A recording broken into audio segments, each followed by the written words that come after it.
And I went to the right one this time. Yay! Hooray! Hi, everybody. Woohoo! Welcome to the stream once again with the same awkward setup where I have to do Howdy, howdy. quotes like this.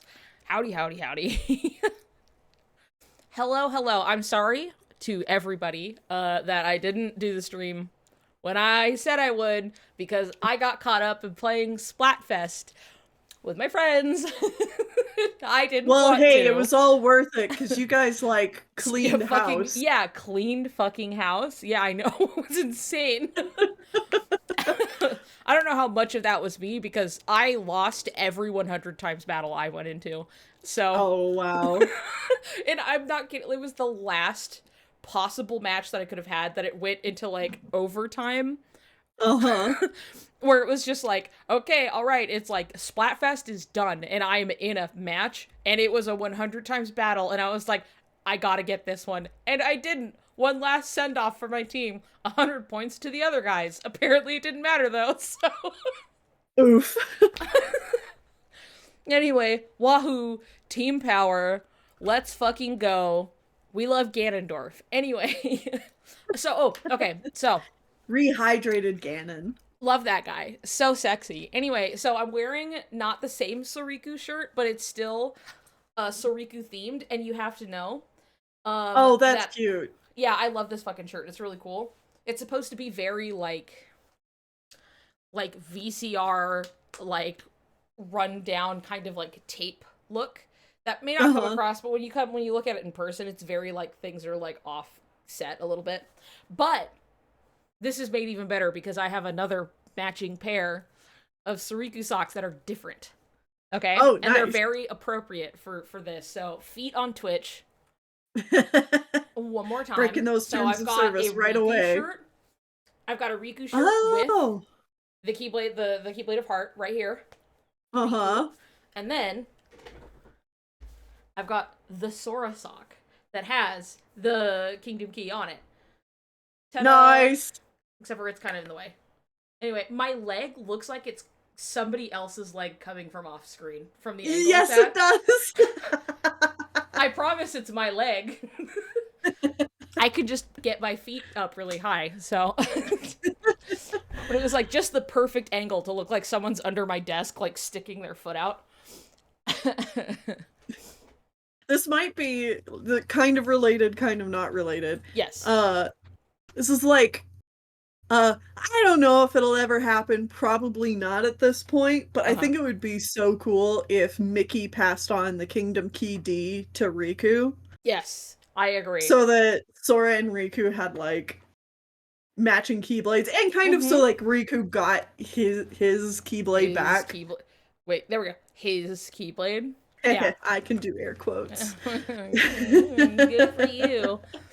Um, yeah, no, I think that would be cool. And I also am just interested in general on like whatever the implications are with this Keyblade existing in the first place that's gone largely unaddressed, other than it was I like, and it's know. the Realm of Darkness equivalent. And I'm like, we haven't seen that with any other Keyblade. What's up with this one? And it's just like, I don't know. Haha, that's really, I don't know. Don't worry about it too much. Not right now.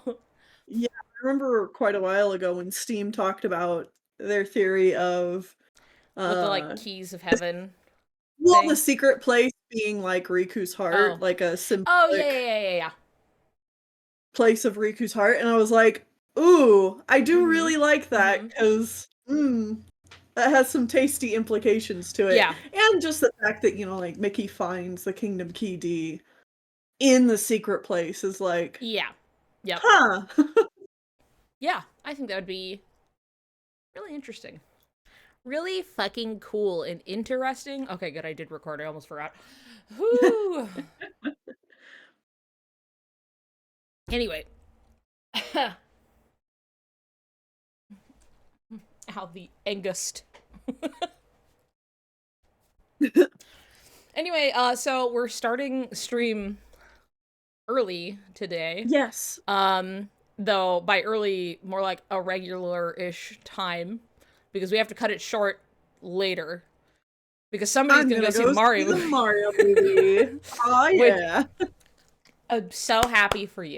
You're gonna have to tell Yeah. me what you think, because I mean, everybody's like, it's pretty consistent across the board. Like everybody's like criticisms of this movie and how it's like, well, for Illumination, it's not so. This is like their best one, which is really sad. Right? Really sad. Um, but you know, still a Uh, generally fun movie. Back in, well, I think it was like 2016. Yeah. Okay. 2016 was a really great year for animated films. Like Zootopia and Moana came out, and I don't remember Okay. what else had come out, but like it was just like a really good year for Uh huh. animation. Yeah. And it was also around the same time Whitney and I had started doing animation pilgrimage. Mm-hmm. And so like after that year, we're like, what if we just made an effort to like review any animated film that was coming to our local theater or whatever. Right. And so we started doing like current movie reviews. Yeah. And then it was like the shittiest year for animation. The Okay. Yeah. only good Yeah. movie that came out in 2017 was like Lego Batman. I still haven't seen Lego Batman. Even though Oh, it's a good time. I know it's a good time, and I've heard nothing but Hmm. good things That was about the it, year and I have, Boss Baby came out. Oh yeah, Boss Baby. okay, well, that's when Boss Baby came out. Ah, well, even then, Yeah. Boss Baby is really just, it's just middle of the road. It's kind of just whatever. Yeah, It's not like actively so really, bad, but it's, another one I remember was Emoji Movie came out that year. oh god, that's a bad, now that's a stinker. That's a bad one. Yeah. Mm-hmm. Yeah. But and so we were doing that for a few years, and then of course like the pandemic hit, and so we were just like, well, not going to the theater anymore. Yeah, no, not that anything was coming out in the theater for a while. And also not paying like $40 to watch a new movie Yeah, one time on that was, streaming. yeah. We did that twice for like Trolls World Tour and Scoob. And then we're just like, this ain't worth it. Yeah, we did it for Trolls World Tour, and then I think we did it for Raya, just because there was a point where we're like, we really want something to watch. We know this just came out. Fuck it. Hmm. And it's like it, but the thing is, doing that on Disney Plus made it so like we could watch it the whole time until it was like publicly available anyway. So it was kind Hmm. of whatever, right? So at least it was more than just like a, I have it for like 24 hours maybe kind of a thing. Right. And even then it's like Raya came out being like, there's some cool stuff in here. It feels like there was a lot of world building. Like one guy was really into the world they were creating, and then they Yeah. kind of were like, well, okay, we can't do all, we got to story through all of this. And it was I like, think it's a movie that really could have benefited if they were given the green light to just make it like a trilogy. I think you're right. If they had more time to space some of this stuff out, I Hmm. can agree with that, I think. Yeah. For sure. It feels like But something like that that's a needed more room big to breathe, commitment but and yeah. would have been like something like completely different because most animated films do not get the luxury of like we're committing to a trilogy. That's Oh yeah. nuts. Yeah. Yeah. That would be a very big financial commitment for something you do not know if it's actually going to even be successful the first time around. So, Yeah. who knows? Hmm. Anyway,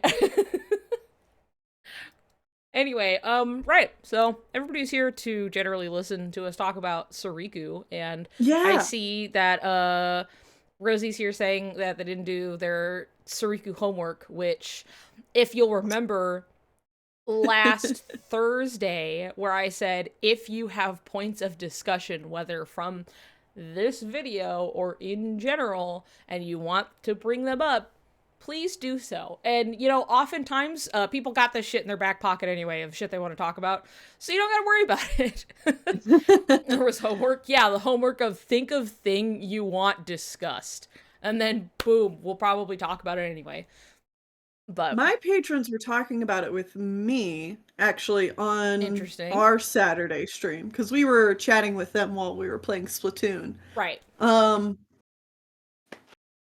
and hopefully some of them show up, although it might be that they're in different time zones, so this doesn't Yeah. work out for them. But there was There was stuff they mentioned to me, but Did I you have a let agents know? terrible memory. I did. Okay. I did let them know. Well, I'd be interested in hearing it, but I do have some points that I brought up, like one of them with you, where somebody, all right, one of you fuckers who's watching, probably watching right now, or maybe you're watching this later. I don't know. You sent me an ask on Tumblr. I saw it. I didn't respond to Oh, it because I forgot to. So don't worry about nothing I personal, kid. forgot. I forgot. But I read it and I was like, this is such a great point. So sexy, giant brain. Um, I should. Can I pull that up Oh, is somewhere? this the one you shared with me the Yeah, other that's day? the one I brought to you, and I was like, you know, Yeah. yeah, somebody like just bringing this up as a point of clarity that I was like, yeah, that is a really good point, actually. And then I Mm-hmm. separately had something else that I was going to bring up to you, and then I was playing Splatfest, so like I forgot to do that, but I kept it in here to talk about. So so Good, let good, me good. let's see. How can I bring this up easily? Because I know it's in our Discord call, but I currently have you being a cropped shot of the Discord call. Oh, okay. Well, do you want me to pull it up? Yeah, And actually, I could you do just that. read it? You do that. You can pretend to be whoever sent that ask. Yeah. Let's see. We had a big old talk about avocados. Oh yeah, and we did talk about your just incredibly giant amount of avocados. Okay, here it is. Okay, all right. Anonymous asked, "Hey, so I was thinking about something you said on stream about how they had many chances to course correct with Soriku, and how Yeah. Nomura wasn't like offended by Akuroku or anything. But in a way, the series did course correct away from that as a romantic relationship. They had Shion be a part of the friendship, so it wasn't just Axel and Roxas moving forward. Had Lee meet Ventus in the past as a reason why he immediately took an interest in spending time with Roxas, and had Isa Sayax become the main implied romantic partner for Axel slash Lee. All this to say that they definitely could have uh, done similar subtle things to make Sora and Riku less romantic, but they didn't slash don't. Yes. I know why you paused on subtle because of the way Yeah. it's spelled. You have to know. All right, I'm sorry I'm calling you out. There was a follow-up ask of I think I spelled subtle as Suddle. Yeah, And it's they're like like cuddle, but with an S. with an S, yeah. And they were just like, or maybe I didn't. I don't know. I'm really sorry. You can ignore this ask. And I was like, and I had to go look through and find it. And so I was just like, I wonder if Teal's gonna get caught up on subtle or not. And there was Yeah. so Well, anyway, it's okay. I'm reading it and I'm like, am I just a dumbass and don't know what they're trying to say, or is it Right, subtle? yeah. And so I have to No, like it's read just the whole subtle. thing, and I'm like, subtle, Yeah. yeah, that's supposed to be Subtle, right. subtle. Yeah. Oh yeah. So yeah, that whole point of just being like course correcting. Yeah. I'm gonna like train myself to do this, and then I'm gonna do this like regardless of needing to or not. And I'm like, You could and also it's just like bring it in really close, like like that, yeah. yeah. Um, but I have to keep reminding myself that subtle isn't spelled like that. See, all right, Anon, you're not alone. Yeah. Okay, you're not alone on this one. Anyway, the idea of like course correcting, right? Mm-hmm. With just like Akuroku, even though he was like really chill about it, and however you feel about it at this point, kind of beside the point. It's just that, you know, these two characters were perceived this way. The series then more or less like fleshed things out and like Mm-hmm. gave things more room to it just painted a bigger context around things, including the relationship, and just there it just kind of branched things out in a way that I feel like gave people like other ways to like interpret things without necessarily like stepping on anybody's toes, because I don't think that was ever Nomura's like goal. You know what I mean? He's Yeah. just like, oh, I didn't really think of it that way. You know, that's not exactly what we went in for, but that's cool. You know, you guys have fun. And like that was literally all he kind of had to say about it. And Mm-hmm. when he doesn't like something, we all know, because he's really clear about the shit he does not like. He's really loud about it. Oh yeah, he's pretty straightforward about things that he's not happy about. It's it's like really funny and well known about him how much he's just not afraid to be like blunt. You know what I mean? He's Yeah. very straightforward in a lot of ways that catch people off guard, I feel like. And so when it's just like, if he doesn't give a shit, he's just gonna be like, I don't fucking care. I don't know, you know? But otherwise, if he's just like, oh, that's fine, cool. Like, he just, I don't know, says what he means. So, um, I was this reading last stream, interviews with welcome. him. Uh-huh. I was reading interviews with him with Shimamura, Oh, yeah, and yeah. he's so blunt. And she's like asking him, like, do you remember when we met? And he's like, no. No, not at all. No. And so like she's recounting it back to him, and she's like, yeah, you came up to me and you were like, this, and this.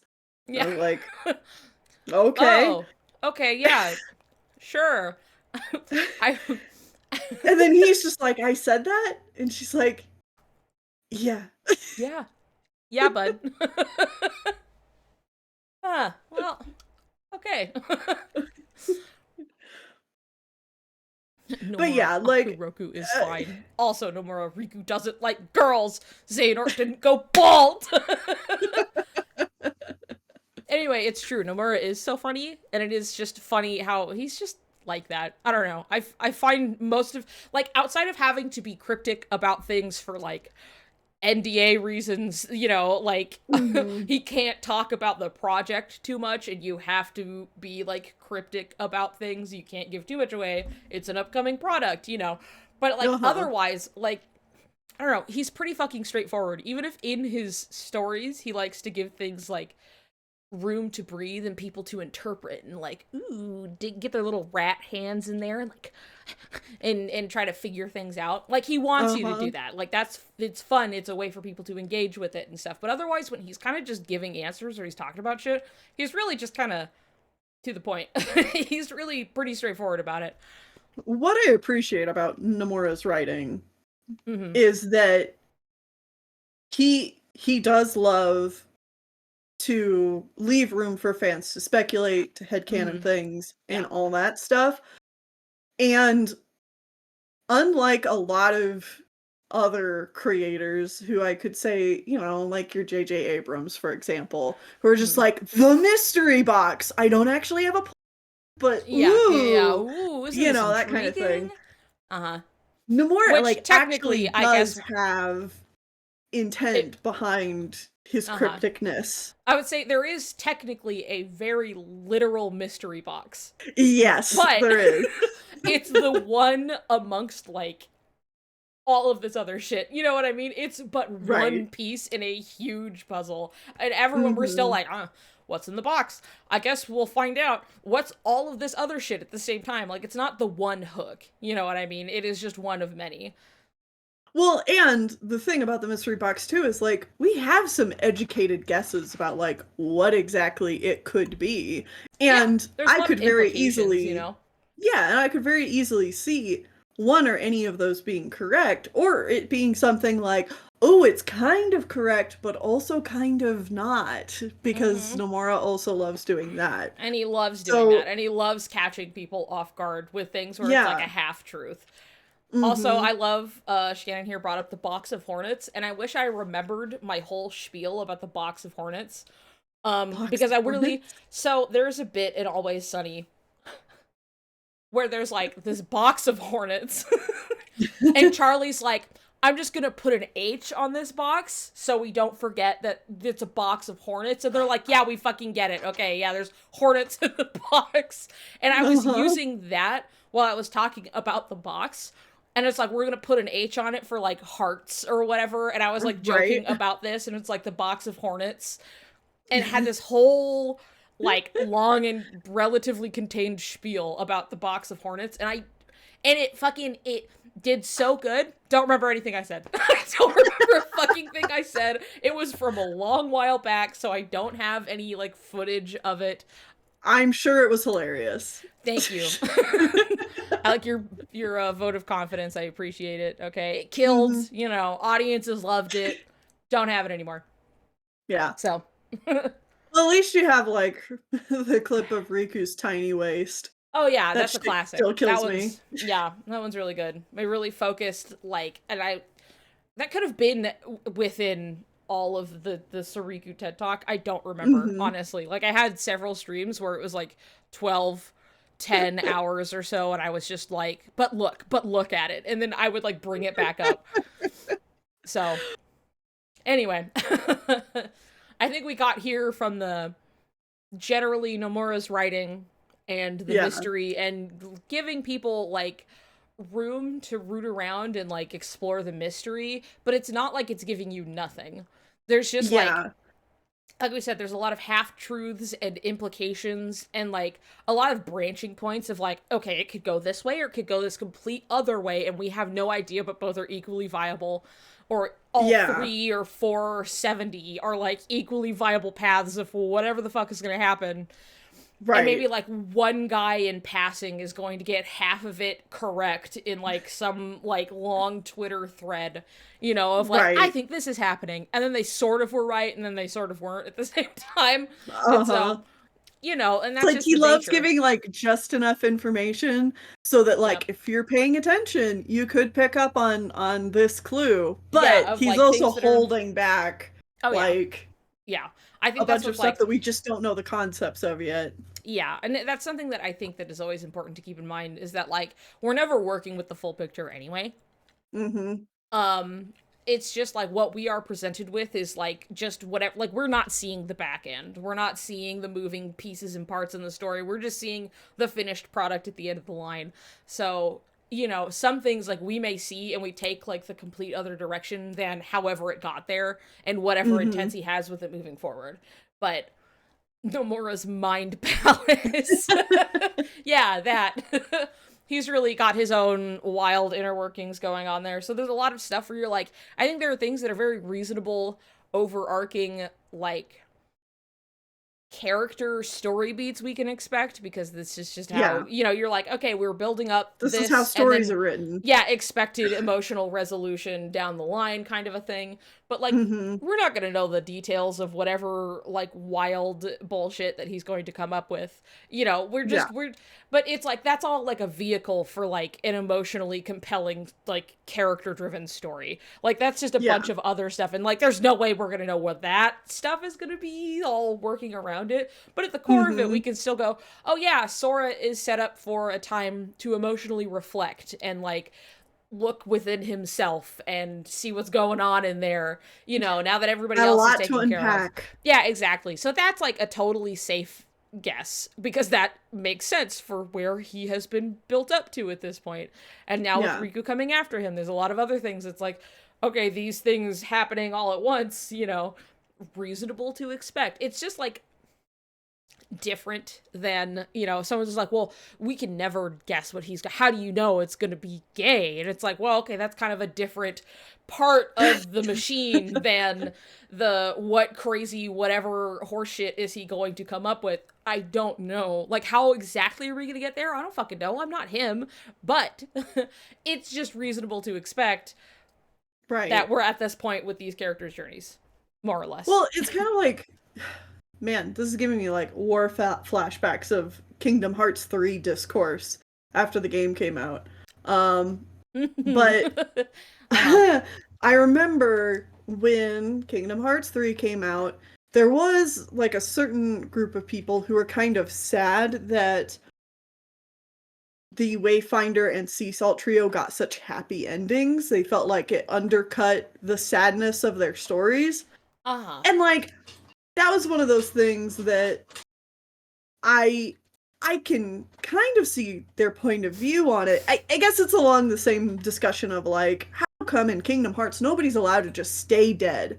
Right. Right. Where I'm kind of the mindset where it's like, well, the the point of it though is like the sadness of the separation. And I always kind of felt Yeah. like even once you've finished Birth by Sleep, once you've finished Days, Yeah. you're left with the conclusion that this is going to be fixed at some point. Yeah, like that's the way it Probably leaves off number anyway. Yeah, like even just the whole ass like a blank point scene where hmm everybody's saying Sora and they're looking and they're crying and I'm And I'm crying. I'm crying. crying. I can't think about blank points too much. That shit destroys me. It's insane. It's like so emotionally potent that like I could scream. I hate Uh-huh. it.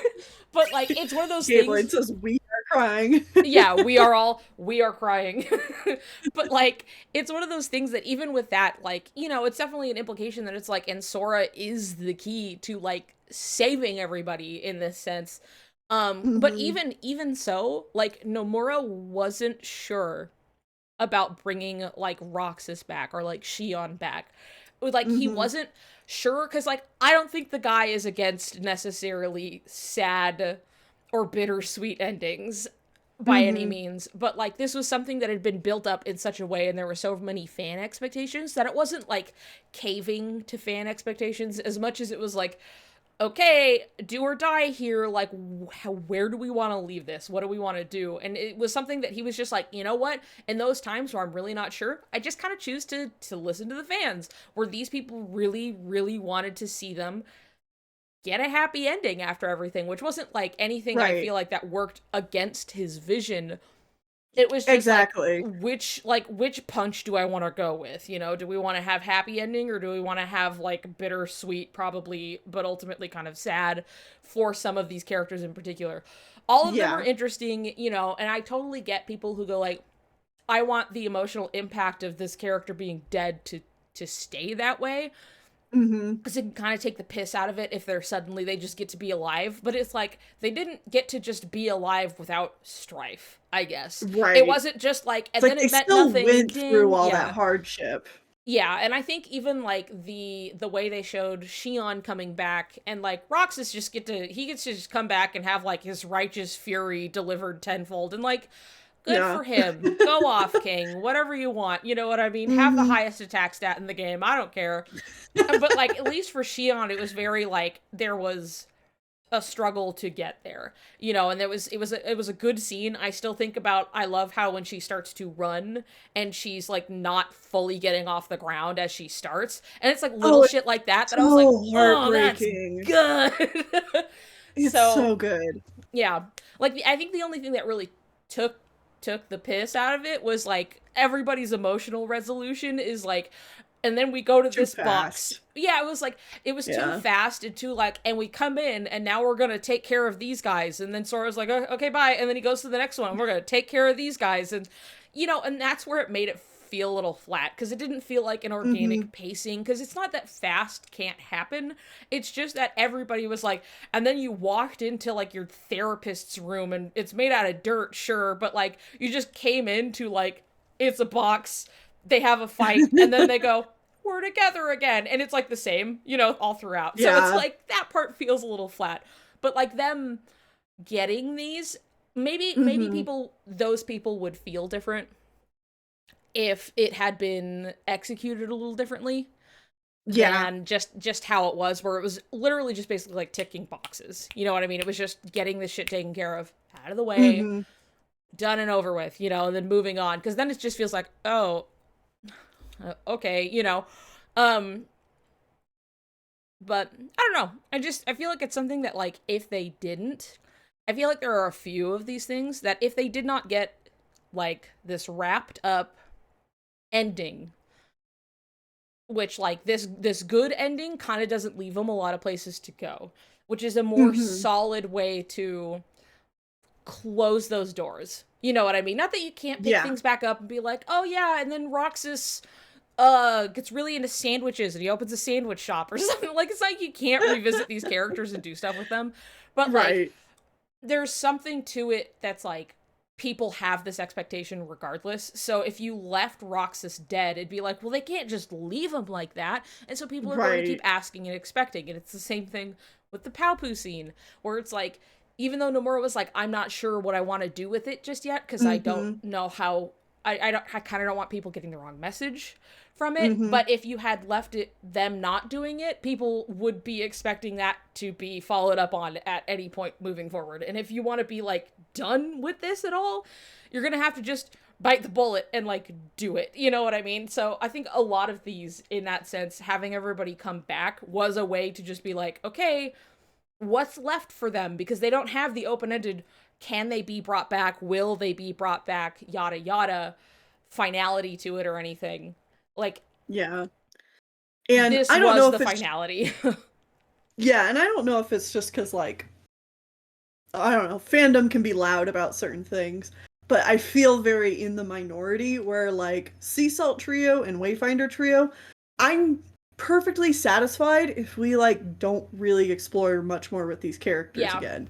yeah. Because it's just kind of like, yeah, I think they wrapped up in a really nice spot, and Mm-hmm. I'm ready to meet like the new set of characters. Yeah, no, I'm perfectly fine. Like, obviously, like, I understand having, like, the attachment to these characters for this fucking long. Yeah, But absolutely. also, I'm just here for, like, whatever the story wants to throw at me. So, like, I mean, and I guess I can say that because my favorite characters are the main characters, which the story is still about, so it gets to keep Yeah. going. And so I'm just like, I'm fine with it, right? So, like, I understand. I'm coming from a different position.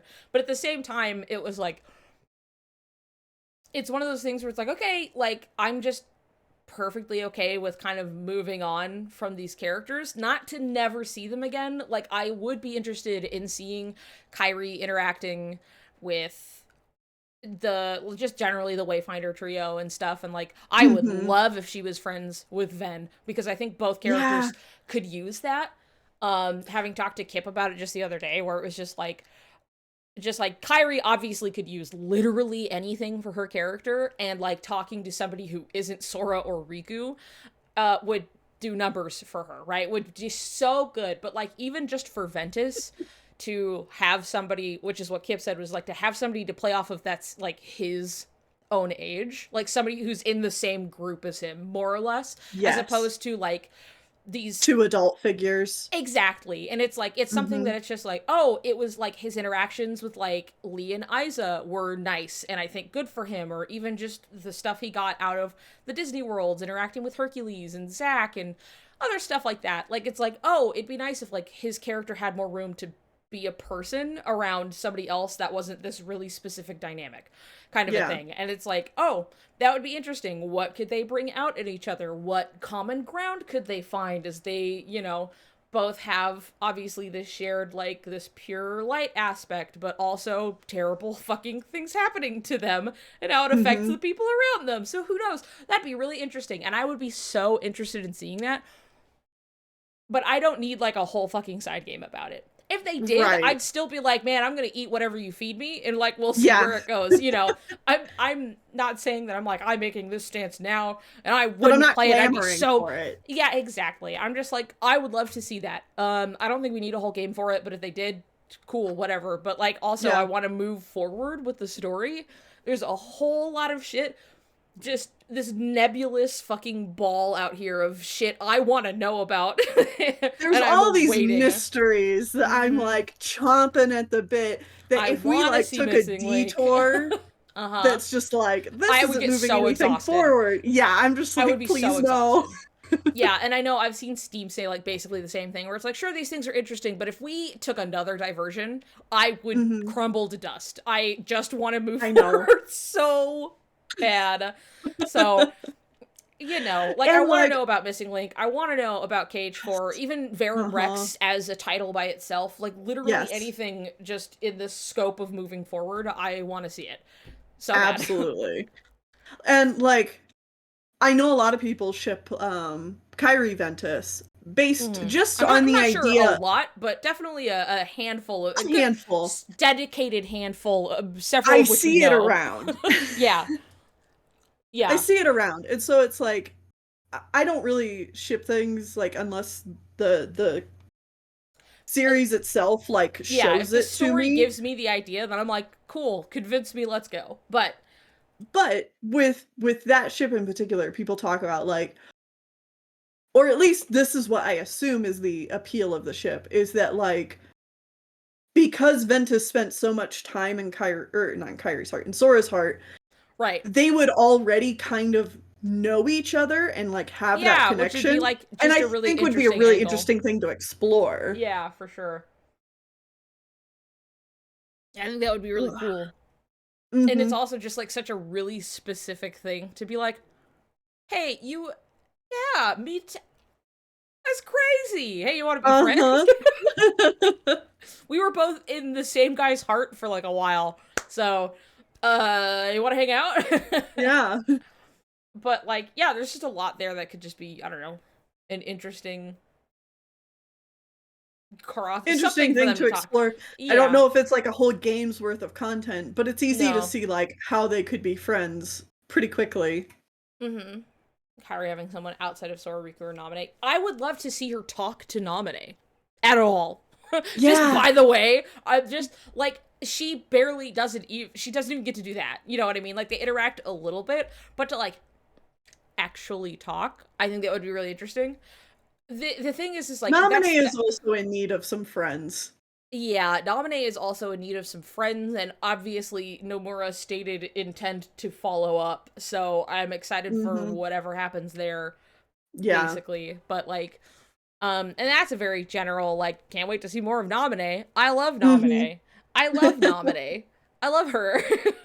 Nominee is like um, the one recurring character who like has a purpose to come back, other than Sora yeah. and Riku, Oh of yeah. course. Yep, and that's like not even just like when are they gonna follow up on that? It's like not like Nomura specifically going like, remember that? Still waiting for that, huh? Keep that in Still gonna mind. come And we're back. like, oh, okay, sir. Yes, of course. We'll expect it. We're like, don't you worry, we have been keeping it in mind. Uh-huh. We've been turning Yeah. that stone over for the last 4 years, Yeah. Yeah, absolutely. Boy, looking at it from howdy. every angle. Mm-hmm. Yep. Would love to see anything to do with her, but who knows when or where or what context we'll get that. But yeah, I think this all kind of concludes in a general like the majority of the cast is kind of doing their own thing, and I'm perfectly happy just moving forward without them. Hmm. Checking in here and there for whatever like relevance. Sure, that would be cool. I'd like to see them. Kyrie obviously deserves time in some capacity, but not a whole lot. She doesn't need it. It would just be nice if she got any time with other characters. Yeah, and like I'd And be that's all shocked just if Isa and Lee don't come back specifically for the whole right. Subject X Yeah, and it's like situation. whenever that's going to actually come in, no Hmm. idea. Like that might be something we get to learn about in Missing Link. I have no fucking idea. Like how, where, when, or what is this going to be tied into with even Yeah. KH4? There are a lot of like ongoing threads. So it's like checking in with characters and things like that are expected. But as far as the actual story moving forward, it's pretty clear how much they've like shrunken this scope down to look at Sora and Riku, and then like Yozora, Master of Masters, and like Maybe Yozora's friends and Strelitzia. yeah, and that's kind of around it. Obviously, Stireletia is going to be some kind of relevant, but it's just like it's Hmm. definitely zoomed way the fuck into a lot of more like just a much smaller cast. The just generally the Lost Masters gonna be relevant, which includes Hmm. Lushu Zigbar. So we've already got kind of like an entourage, a cast of characters to be expected. You know, I just Yeah. don't think these other trios necessarily have a spot. So, and that's Yeah. fine. That's I mean, okay. one way that would be a very easy way to keep them like involved is Yeah, just like dealing with Lost Master stuff in their world, or like in like these right. one-off like I ran into this guy and Sora, you should watch your back cuz he was a powerful opponent or whatever. Uh-huh. And like that's still a way to like keep them involved, but not Yeah. like making them the focus. Yeah. Yeah. No. And whatever, and obviously we don't even know what like ultimately like larger plans Nomura has with their involvement anyway. So they could just Mhm. show up in fucking Tokyo looking like they do and everyone's like, Is there a What? cosplay event going on? Yeah, yeah, exactly. That dude's fucking tall. Is he wearing pumps? Like, what is going on? Are those fucking cosplayers? Or will they have cool outfits, but they still have masks on? Which would be cool. It'd be Wow, interesting. furries are looking a little different these days. Yeah, yeah, yeah, yeah, yeah. Wow. I'm a fan of this more like Is the fucking circus in dignified. town?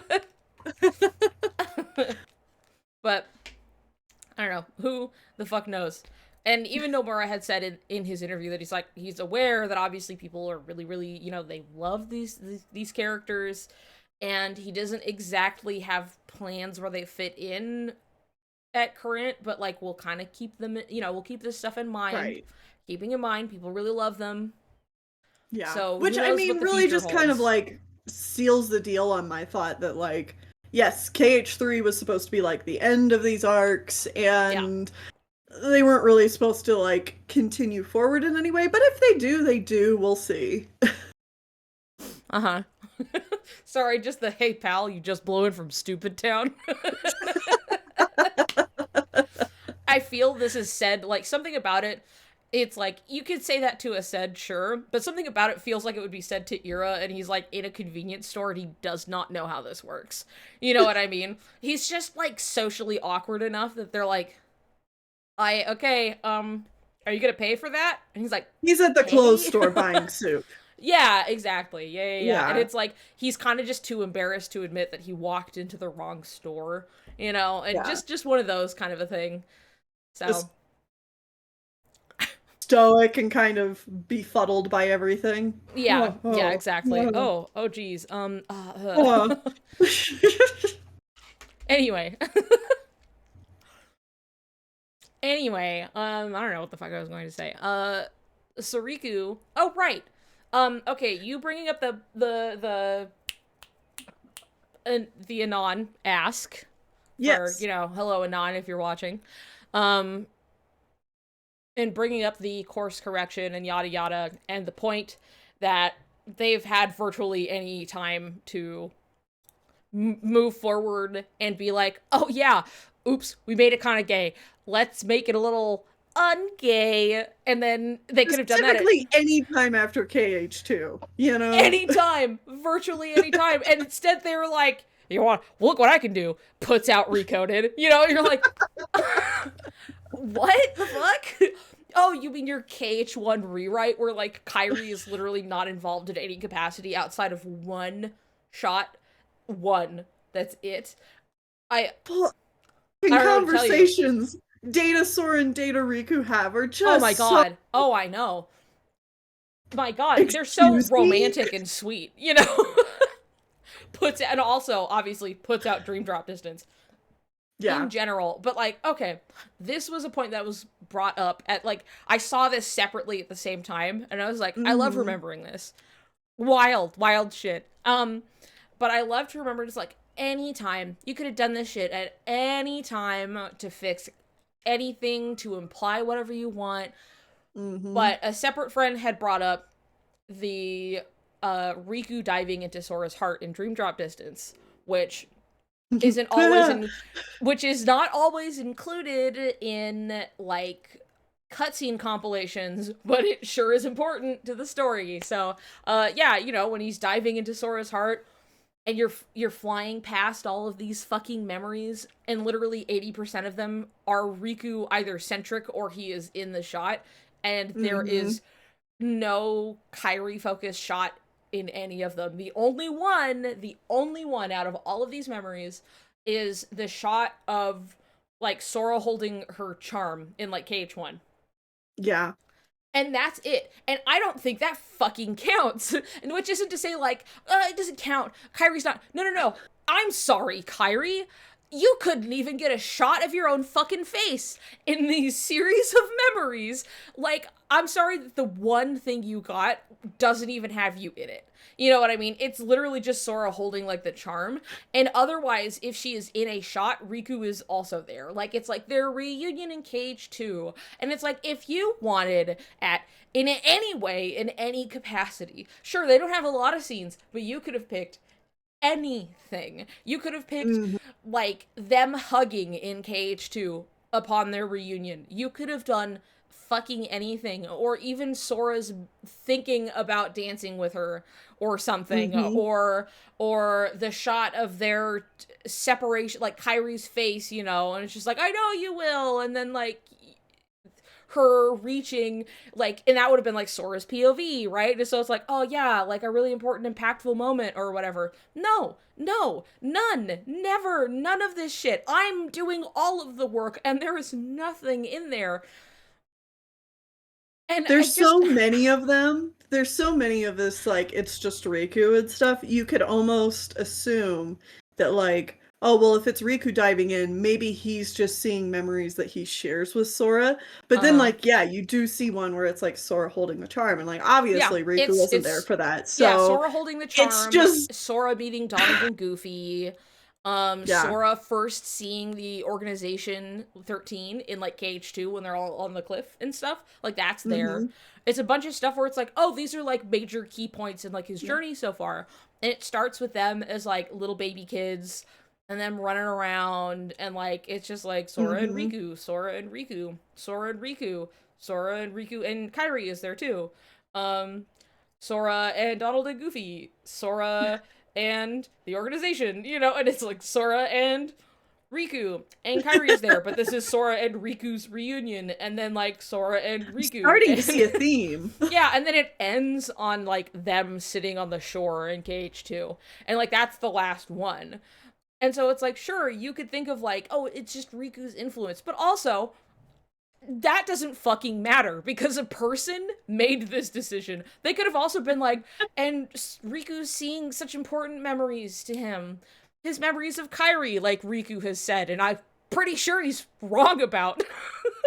I'm pretty sure Riku. he's wrong. So it's Riku just can like, like fly by all these memories where like he's uh, obviously like the most the most important the most person coming up. reoccurring, like so Yeah. important this whole time, And them then on the you'll see beach. one where Kyrie is also there and he's like, oh god, I knew it. I knew it. I knew. See, people coming in, they're like, no, no, no, no, no. It's only because Riku's there. You are Riku in this moment. You are Riku rationalizing something that should be really obvious to us, the audience, where it's just really silly that it's like, I don't know, man. Can we just take it for, like, people will treat that as just an answer. And it's Right. just like, you're just rationalizing whatever. We don't know for sure. All we have is Riku is diving into his heart, and they could have done literally fucking anything and put Kairi in literally any shot by herself. Hmm. Some emphasis, some romantic framing. It doesn't matter. But they didn't. Okay, they made that decision. Just like they made the decision of Kairi not being in the fucking credits in Melody of Memory. Okay? Hmm.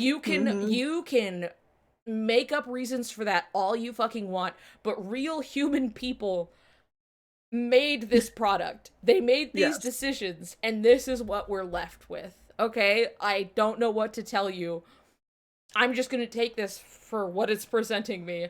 And that's, she's not as important, at least as, well, not that she's not important. Let me rephrase that. She's not, Yeah, you can't say that. yeah, yeah, well, because it's like, it's very, to be clear, she is obviously very important to Sora.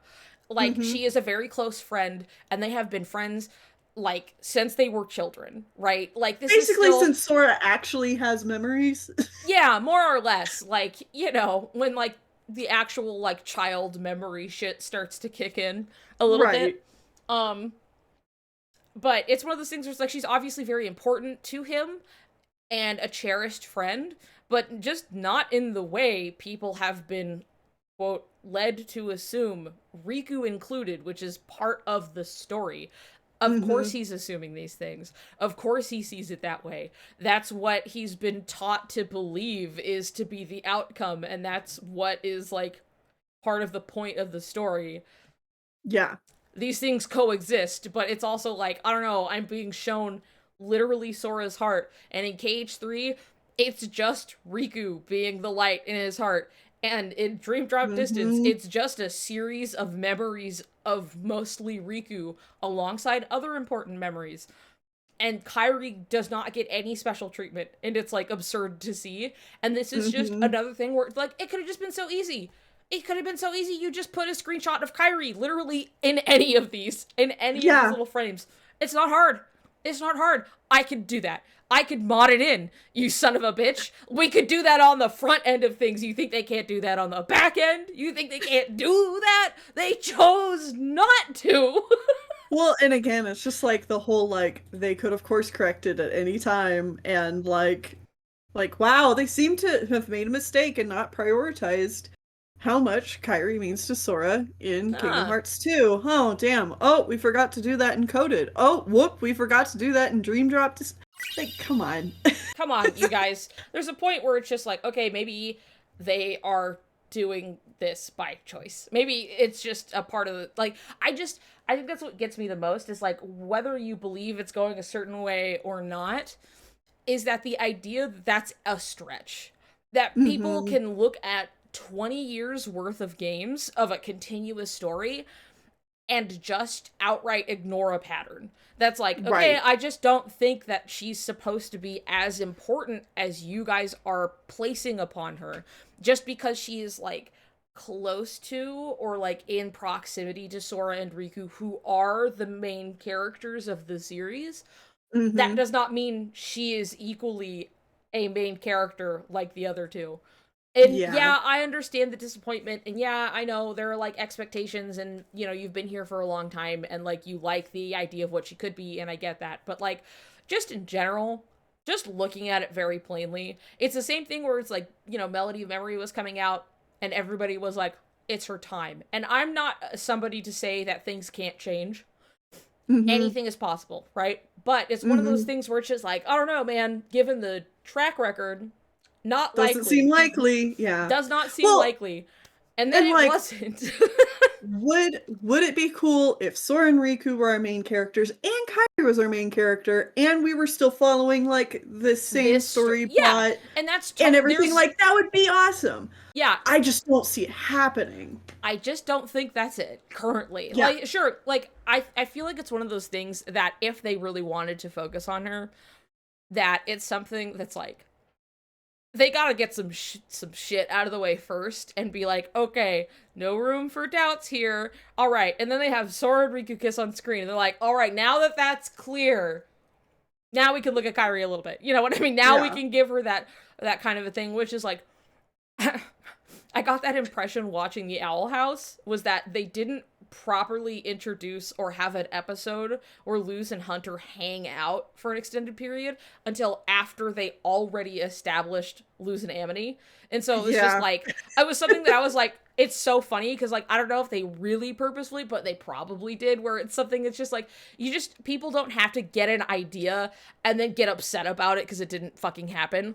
Where it was just Right. like they had this the whole time and like Hunter's like around, you know, things are happening, stuff, you know, but like not like it involved like any like interaction, just him kind of antagonizing. And then we get to spend time with him, but only after they were already very clearly an established couple, right? Like they Right. had that happen. So it was like no confusion. That's already good. Anyway, here's this guy. Yeah. Don't no getting the wires crossed. It's already we're good. That was like Which was a that was very smart. smart move. Oh Very yeah. smart move on Oh their yeah. part. But also, like, for me, and also just like watching that show, I'm Yeah. like, I'm like watching it, I'm like, oh, Hunter's absolutely queer. Oh yeah. Oh yeah, for Like, sure. like, and like that doesn't, obviously, I think now it's been confirmed that he's bisexual, Yes. It was like by he's Dana Terrace, bi. but Yeah, and then Willow's like pan, I think. yeah, yeah, which Yeah. is awesome. Which is But great. like, But it's just one of those things that it's like uh-huh, all it takes is you just put like two same age range ish, even, you know, give or take like a year or two, but same uh-huh, age, like a boy and a girl, and they are in the same room, and people are going like, oh, oh oh my my god, god, what if they yeah, kissed? And it's like, you know what, you can have that fun. But sometimes it can hinder like people's enjoyment of the story. Not even other people's. I'm talking about the people engaging with it, where they kind yeah, of really focus in on this one thing and miss everything else, which hmm is not to like try to throw anybody under the bus. It's just like that's how you get people who, even though like the queer signs were there the whole time, like if Luz and Amity were still up in the air in any capacity, and Mm-hmm. people could elect to ignore that because that boy and that girl were together in that episode one time, and it can Mm-hmm. really just like, I don't know, just cap It could off people's derail like, things. yeah, and it just Yeah. makes people like, people can like either write it off or ignore it entirely and then go, what the hell, I thought blah blah blah, and it's just like, no, that shit didn't stop existing just because these two like breathed the same air one time. So the fact that they Right. got that out of the fucking way, so then you could go into this and their dynamic with like that perspective already of like, okay, they're already in a relationship over here, so like what's going on with these two? Not that that's Mm-hmm. necessarily going to stop anybody, and like if people wanted to do it, they can. I don't know, they can do whatever they want. But like, you know, I was just actually as far as consuming a story and understanding it, I feel like that helped it in the long run. Yeah. I was actually just thinking about this earlier today. And like this is something I've kind of brought up before too, but Yeah, I kind of wish in fandom spaces we could get to a point where we could distinguish between I'm just shipping this thing for fun I'm playing with and dolls. I'm having fun. right. And like I'm actually doing like I'm thinking critically about the role of romance in this story Yeah. as like a literary device. And like Yes. I don't want to get it mixed up that one is inherently better than the other, or that Yes. like ooh, well, you know, if we're taking things seriously, we don't want to call it shipping or whatever. Because Yes. like shipping's fine. People need to Shipping is stop fine. being such Yeah. dicks to people who ship things in general in fandom. who's who's this? Hi, baby. Big Did you come to find rat. me? Hi, baby. Eh, eh. Oh, my Yeah, angel. cat. I'm wearing my gay Mickey shorts again. If you couldn't Hurrah. tell. Hi, baby. But Baby yes, I boy. wish that Anyway. there was like different Hi. conversations around like these things, and there was just like a bit more nuance. Yes, I so heartily agree. Yes. I'm all covered up. What do you want to do? Oh, Here. baby. I know. He's a baby boy who can't kind of decide what he wants. Do you want up? Do you want to get down? He's like really thinking about it at the moment. He's looking at his prospects here. You want to just Take all lie the on the. time you need. Okay. Okay. We're getting on the lap. We're just going to sit on the lap. Oh, perfect. There we go. Good Ooh. mans. Ooh, is that a purr? Wow, what's that? A light? Never changes. Always the same. Anyway, gonna move this over here just a little bit. Baby cat's talking, and Oh, he's seeing all of the emotes move on the screen. get him. Hi. Oh my god, you're so distracting. Anyway, I think you're exactly right in that there is this difficulty. He won't look at the screen now. Everybody's shooting all these emotes, and now he's distracted somewhere else. Yep. Baby cat, everyone's doing this for you, and you're not even appreciating it. We're trying to give you a cat TV. Do you see them? No, he's looking at like the camera directly. Anyway, thank you everybody for trying to play with my cat who won't fucking look. Ugh. So yes, I think what you raise is a really good point, and I want to discuss it. I just keep getting thrown off because I'm dealing with him and then everybody wanting to interact with him so bad. But so I think it's important that like obviously like the establishing of like shipping is totally fine and people get upset at it for really superficial, dumb, and often misogynist reasons, Mm-hmm. as well as generally that also gets bundled in with homophobia. But it's Mm-hmm. like people really get on it, especially because, ew, girls do that, It's girls in also their yaoi, and superfluous yeah, and exactly, which stems from often a misogynistic root that also Yeah. ties, you know, and then obviously people are going to be like, ew, two guys kissing, ew, and they're just going to be like homophobic about it anyway. Right. But obviously, you know, it's rampant the assumption in general where it's just like, oh, you know, fujoshis, they're all just a bunch of straight women shipping boys together because they're sexy. And it's just like, dude, I don't care if people are doing that in the first place. But Yeah. also, you are so I often have a wrong. life. People can do what they want. Yeah, exactly. Ooh, ooh, what is it? What time I is it? have It's better 6. Ugh. things to do than be mad at people shipping two boys together just for aesthetic reasons. Yeah, even regardless of who they are, but also so often it is the case that people who are doing this are queer anyway. You know what Hmm. I mean? It's just queer people like engaging with media in a way that is not provided to them because there is like so little like queer media in a We're mainstream sense. starving. Yeah, we're all starving and people just want to like engage with it. And then even then, but Hmm. it doesn't even have to be that deep. Some people just like to go, God, they're hot. Fuck yeah. And I'm like, dude, fuck yeah. Have so much fun doing that. You know, people should be able to play with their dolls all they want. That's what they're there Hmm. for. Yeah. And like people should just lay off, like just fucking back off and leave that alone anyway. Obviously, we know there are larger issues at hand that caused this in the first place, and that's easier said than done. But it's Hmm. important to establish the like, yeah, people are going to play with dolls and they should be able to play with dolls. And in this sense as well, like you are just exploring like media in a queer way because we don't have it otherwise, you know. But Hmm. then also, I think it's important for people to be able to discuss like a queer reading of the text or even the like, hey, I think this is genuinely going down a queer road or whatever it may be Right. without these things being lumped into the same thing because they're not. And I think that also causes this like inner fandom strife as much as that's like it just becomes fandom wank is the only way I could think to put it, where it's just like, dude, we Yeah. don't need to be fighting about stupid horse shit. I just want to Hmm. talk. I just want to genuinely talk about this because I think it's fascinating and I'm super interested and I just like, I want to talk about the merits of this story being the thing I think it's being. You know what I mean? Right. But it also, because these things are so overlapped in people's minds, you get people talking about like, why do you want your ship to be canon? It doesn't have to be canon to enjoy it. And it's like, that's It's not like, what I'm talking you're about. right. It doesn't have to be It canon for me doesn't. to And I enjoy agree it. with you. You can have fun doing it, anything.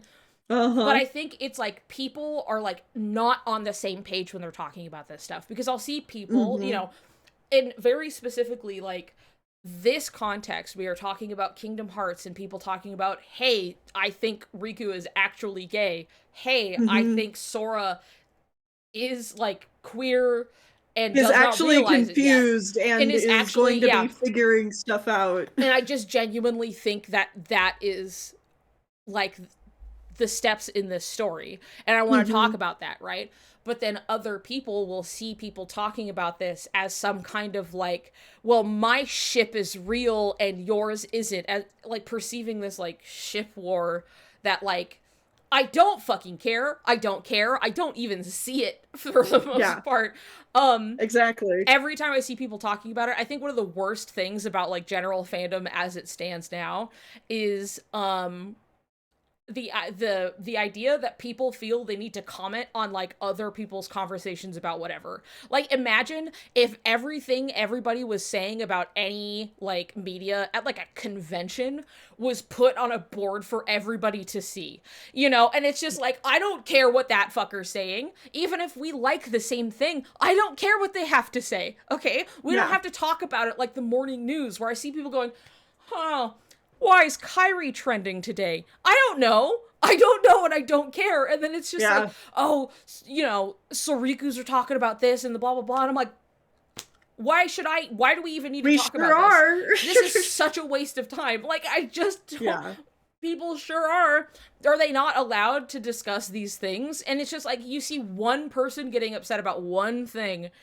Either way, either side doesn't matter. Either Hmm. side, quote unquote, and you see this and then like these maybe two people talking about or getting upset at each other and there's like God, we better make this out to be an entire community of people having this Right. shared experience and ideas. And God, these guys just To won't leave these guys alone in all this shipping war. And we got to talk about it in large community circles where everybody. And I'm like, oh my God, I just got up today. I had like a sandwich. I don't care. I am not a part of any of this. I just want to uh-huh. talk about the media I like. Exactly. We don't have to treat this as news, okay? We don't have to comment on everybody's conversations. And that's what I hate about current, like, social media fandom space. You know what I mean? Where Right. it's just like, it props things up in such a way that, like, you can't even discuss something in your own corner without it becoming some larger implication. Like, you're just minding your own fucking business. Hmm. And it just has to, like, start something every time. And I'm like, that's in part a reason why I haven't even tweeted that much for a long time, is because I'm just like, I don't want it to seem like some call to action. I just want to go like, man, Riku wants to kiss a boy. Wow. And I just want to say that. And you know what? I could. And I could say that. Yeah. I shouldn't let it stop me. But it's something where it's just like, I just, I, I just don't want to people, deal with people. I don't want to deal with people. So here Yeah. I say that all the time, but like with my voice in a stream to you guys. Yeah. Where you forcefully have to listen to me say the whole context of the thing instead of reading my short tweet and then leaping off of there for your whole own side of the conversation I'm not privy to. So, you know. Um anyway, I bring that up because I happened to see that happening the other day. And I don't necessarily blame people for talking about it, where it literally was something like Kyrie was trending, and the people were like, why is Kyrie trending? And it's like, maybe people are just talking about her.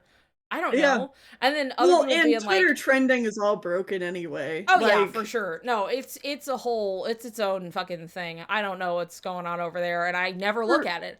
I never for look at anyone it. who doesn't know, and this is just like a general PSA, if you see something quote unquote trending on Twitter, chances are it's not actually trending anymore. Unless you see that it's got like thousands and thousands, and like Yeah. tens of Yeah. thousands of tweets or Yep. something like that. In which case, you're That's something probably that's already actually aware of trending. it before you are Yes. seeing it there.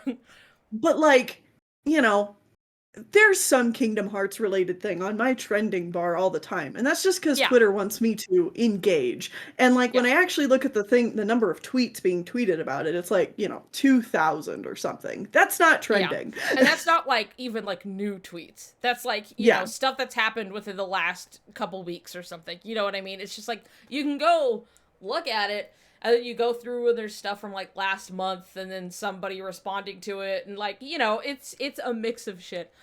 But people Hmm. got to feel the need to talk about it as if it means anything larger than people are just talking about thing online. You know what I Yeah. mean?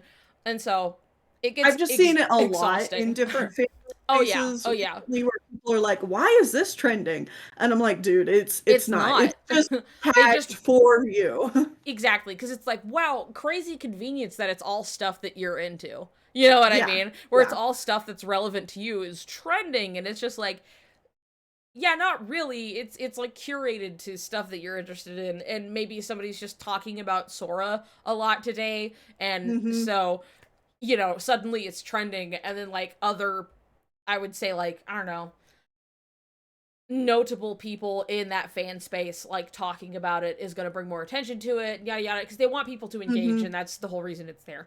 But Yeah. on the whole, like people feeling the need to talk about other people talking about stuff drives me insane. And I'm not saying that you shouldn't be able to discuss things or even because that's technically what we're doing now. And the discussion of, you know, like this kind of these like mixed wires, this overlapping misunderstanding of Hmm. people want to talk about queer stuff while people also want to ship, and then sometimes when those people who are just shipping for fun are like, why are you taking it so seriously, you can ship no matter what, and then other people being like, no, it's more serious than that, it's a whole thing, and it's just like Right. not, which can all they could be like, well, it's not shipping, you know what I mean? And then it's like that Yeah. it's just like a weird, like, you are people talking about two totally separate things, and it's like, and we're talking about that, right? But it's still like it's different than, I guess, what I'm talking about, where it's like, we're not adding to any conversation. It's like people being like, why are people talking about this, you know? And then people being like, oh, this side said this to do this and that. And I'm like, holy shit, I gotta go. I have a life to live. Oh, And thank you. like, Well, it's kind of like right after I made the Riku is gay video, yeah, I was getting several Tumblr asks, yeah, and one of them, like almost right out the gate, was uh-huh, someone being like, "Well, what if I told you I ship Sokai?" And I was like, "Cool, uh-huh, yeah. go for it. I Like, don't what care. about it, man? What do you want? Like, you're Go literally just here to enjoy it. Why are stir you the talking pot. to me about it?" Yeah, that's not what my video's about. That's literally the this is a post about raisins. Like, this is a video about Riku. Okay? I wait, maybe I should explain. Like, I know people know, but I don't think this explanation is on YouTube. So I have to be Yeah, clear. yeah. Okay, really quick. Quick story. Maybe I've explained it before. I don't remember, but now it's in relation because it's relevant. Um One time I had a running joke with my friend Gemma. We were talking about liking raisins and not liking raisins. I like raisins. Gemma does not like raisins. And then I said Sora wouldn't like raisins, and he would probably make Riku eat his raisins in whatever's happening. He has his little school bunch. He has a school bunch. He has a school lunch. He's got his little box of raisins, and he's like, and he makes Riku eat them, right? And we had this whole little exchange where like edited pictures of like, give me your box of raisins, and then it was like the Passover image of like Riku, you know, handing off like Oblivion and Sora's hand over it from like the DDD intro, and then like, you know, but it was a box of raisins, and like, you know, it was just shit like this, right? And we just had this stupid fucking joke that was nothing. It was nothing, but we were like, this is pretty funny. And then Gemma made a post about it that was just like, I just need this immortalized. Like, I just want to save our stupid interaction of this dumb joke that we did. Goes to sleep. Sometime in the night, some guy Inside with a jokes are Sobble illegal. icon. Yeah, exactly. Inside jokes are illegal. Some guy in the middle of the night with a Sobble icon goes to that post and goes, Sokai is canon. And I see this, and I go and I just respond to this guy, and I'm like, this is a post about raisins. And then things exploded from there. Like, everybody was like seeing this and losing their fucking minds. And so everybody just started making all of these raisin edits where it was like Riku falling over in the realm of darkness and all of his box of raisins spilled all over the place. And like people were drawing like Sora in like the sun-made raisin outfit. And like all of this shit because this guy came in for some reason to be like, gotcha. Sokai's canon, Came by over the to be way. like, "Fun's over." Yeah, and it was just so like, what is your fucking problem, man? Like, what is up with you? What? Immediately made like a huge fool of himself, basically, and everybody kind of lost it. And like, even interacting with that guy further was like, eventually he was like, oh, what was it? I had said this is a post about raisins, and then he said, "Fuck you and fuck your fucking dream theory," and I was like. Jesus, my guy. And then I just responded, you know, the like cranky because you're hungry, aren't you? And it's like, Eddie. You better eat your raisins. Yeah, and it was just like, that's just what I had put. Cranky because you're hungry, aren't you? But it was you know, it was a whole Sometimes thing. Twitter beef can be a little funny as Oh a yeah, tweet. for sure. But it's like that's just an example of like, oh my god, we could not have been minding our business more. We Right. could not have been more in our own lane making some joke between the two of us. And this guy was like, don't get the wrong idea. Sokai is canon. And then immediately just lost everything. He lost it all. This Sobble icon guy. Oh, Which is why when I went to pour play, one out. I know, pour one out for Sobble guy. But that is why when I went to play Pokemon Shield that I did pick Sobble and I did name him Raisin. Good. So that was good. Good. Anyway, so there you go. But that's another example of just like, man, fuck, I can't just do anything, can I? Without you guys coming out here, coming out of the woodwork to be like, And it's like, if you're gonna get upset about people, like, fighting for, like, their ship to be canon and that's the only way it matters, talk to Mm-hmm. the straight people who keep doing this. Because as far as it's concerned, there is no canon ship in Kingdom Hearts. There is nobody is together in any No. capacity in all of Kingdom Hearts. Not a single person. Sora and Kairi are not together. Sora and Riku were not together. Nobody is together. Okay? I think the closest we've had anybody go on a date was like Naminé and Shion collecting shells on the beach. You know what I mean? Yeah. We don't know what the context is there, but good for them. Good for But them. look how happy they look. We're happy for Good, them. yay! You know, otherwise it's like, dude, nobody is. I'm not saying anybody is, but I would like to talk about the series being like, hey, I do think that this is going this way because of God, the whole series. But Mm-hmm. anyway, yeah, so there's that story and kind of how it's also relevant, but then also I know the point that was being made before was talking about specifically those wires getting crossed of people like complaining about like, hey, you don't need this thing to be canon, you can just have fun. Kind Mm-hmm. of like, I think coming in with not the right understanding of like where other people are coming from, right? And Right. I also think it's like totally valid that if you're like, hey, I really like this story and I'm interpreting it this way, and then it doesn't end up that way and you don't like it anymore, and you are totally free to leave.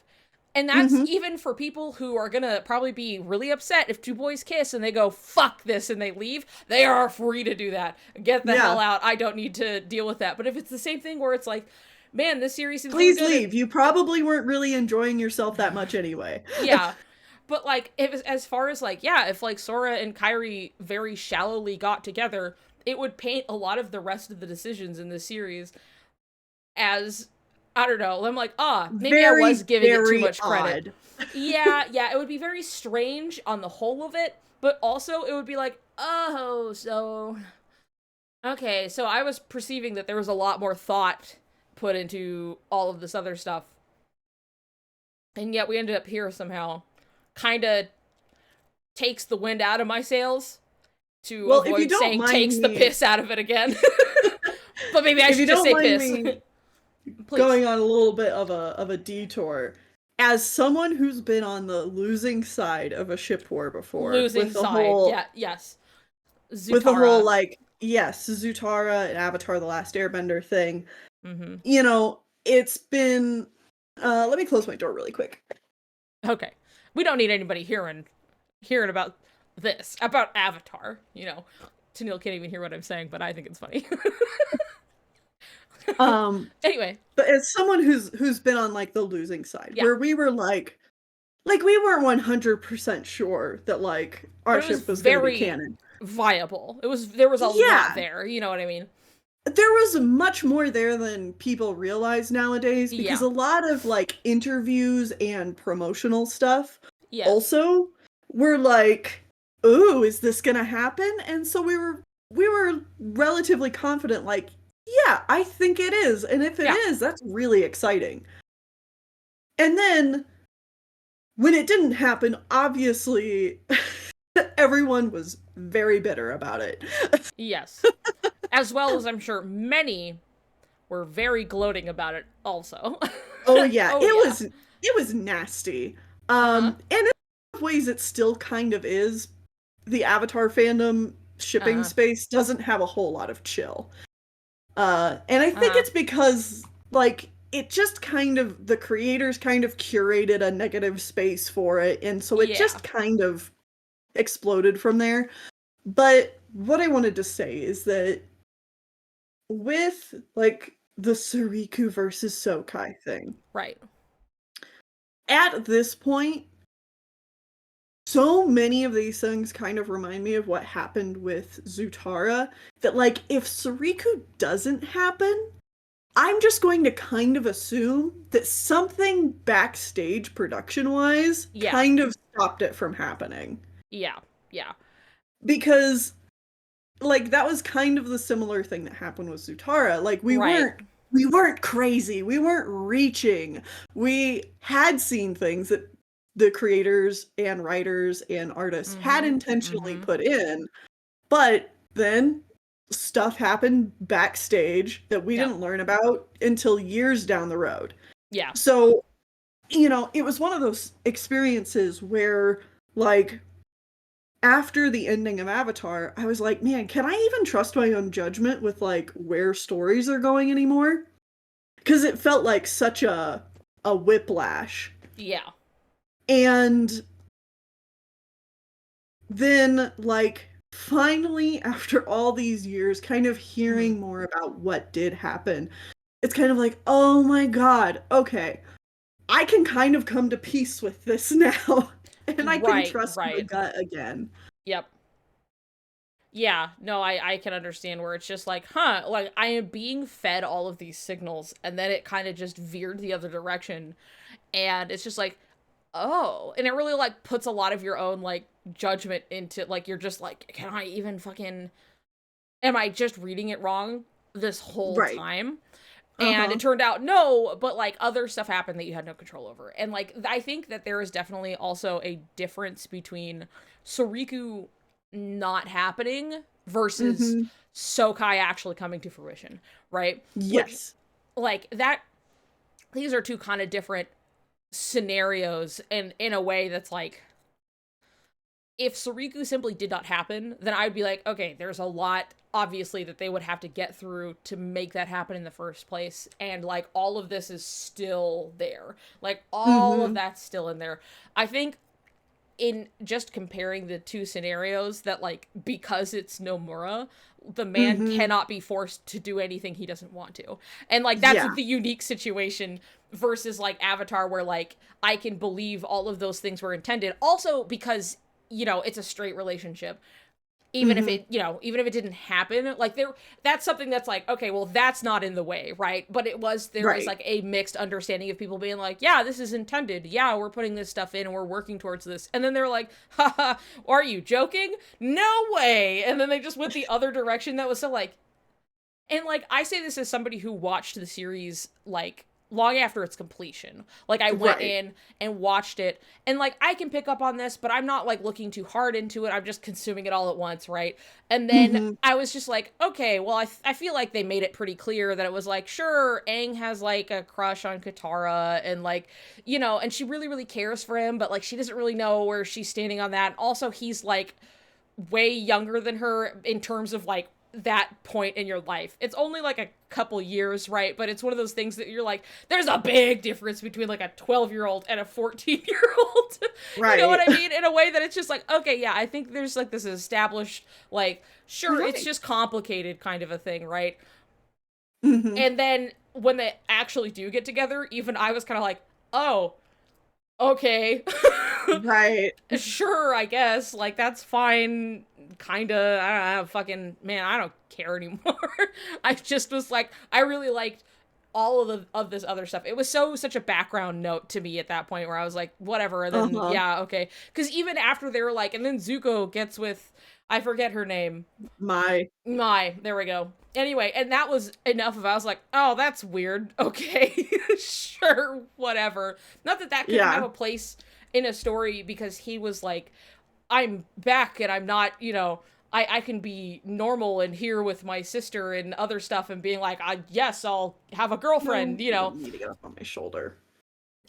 Why not? Let me up. Because my shoulders are bad, cat. I don't care. Anyway, but it's like, yeah, you could still use that, but it didn't seem like they were.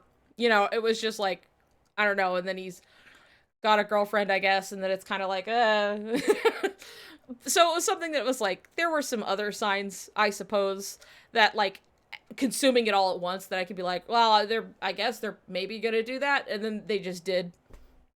I mean, the whole But thing is that like they purposefully tried to keep it as ambiguous as possible, and right, like that's what kind of like took the piss out of everything. uh-huh, yeah, yeah, Well, I don't or know, fucking kicked them in the weird. ass. But it's like there was like intention and everything was put in.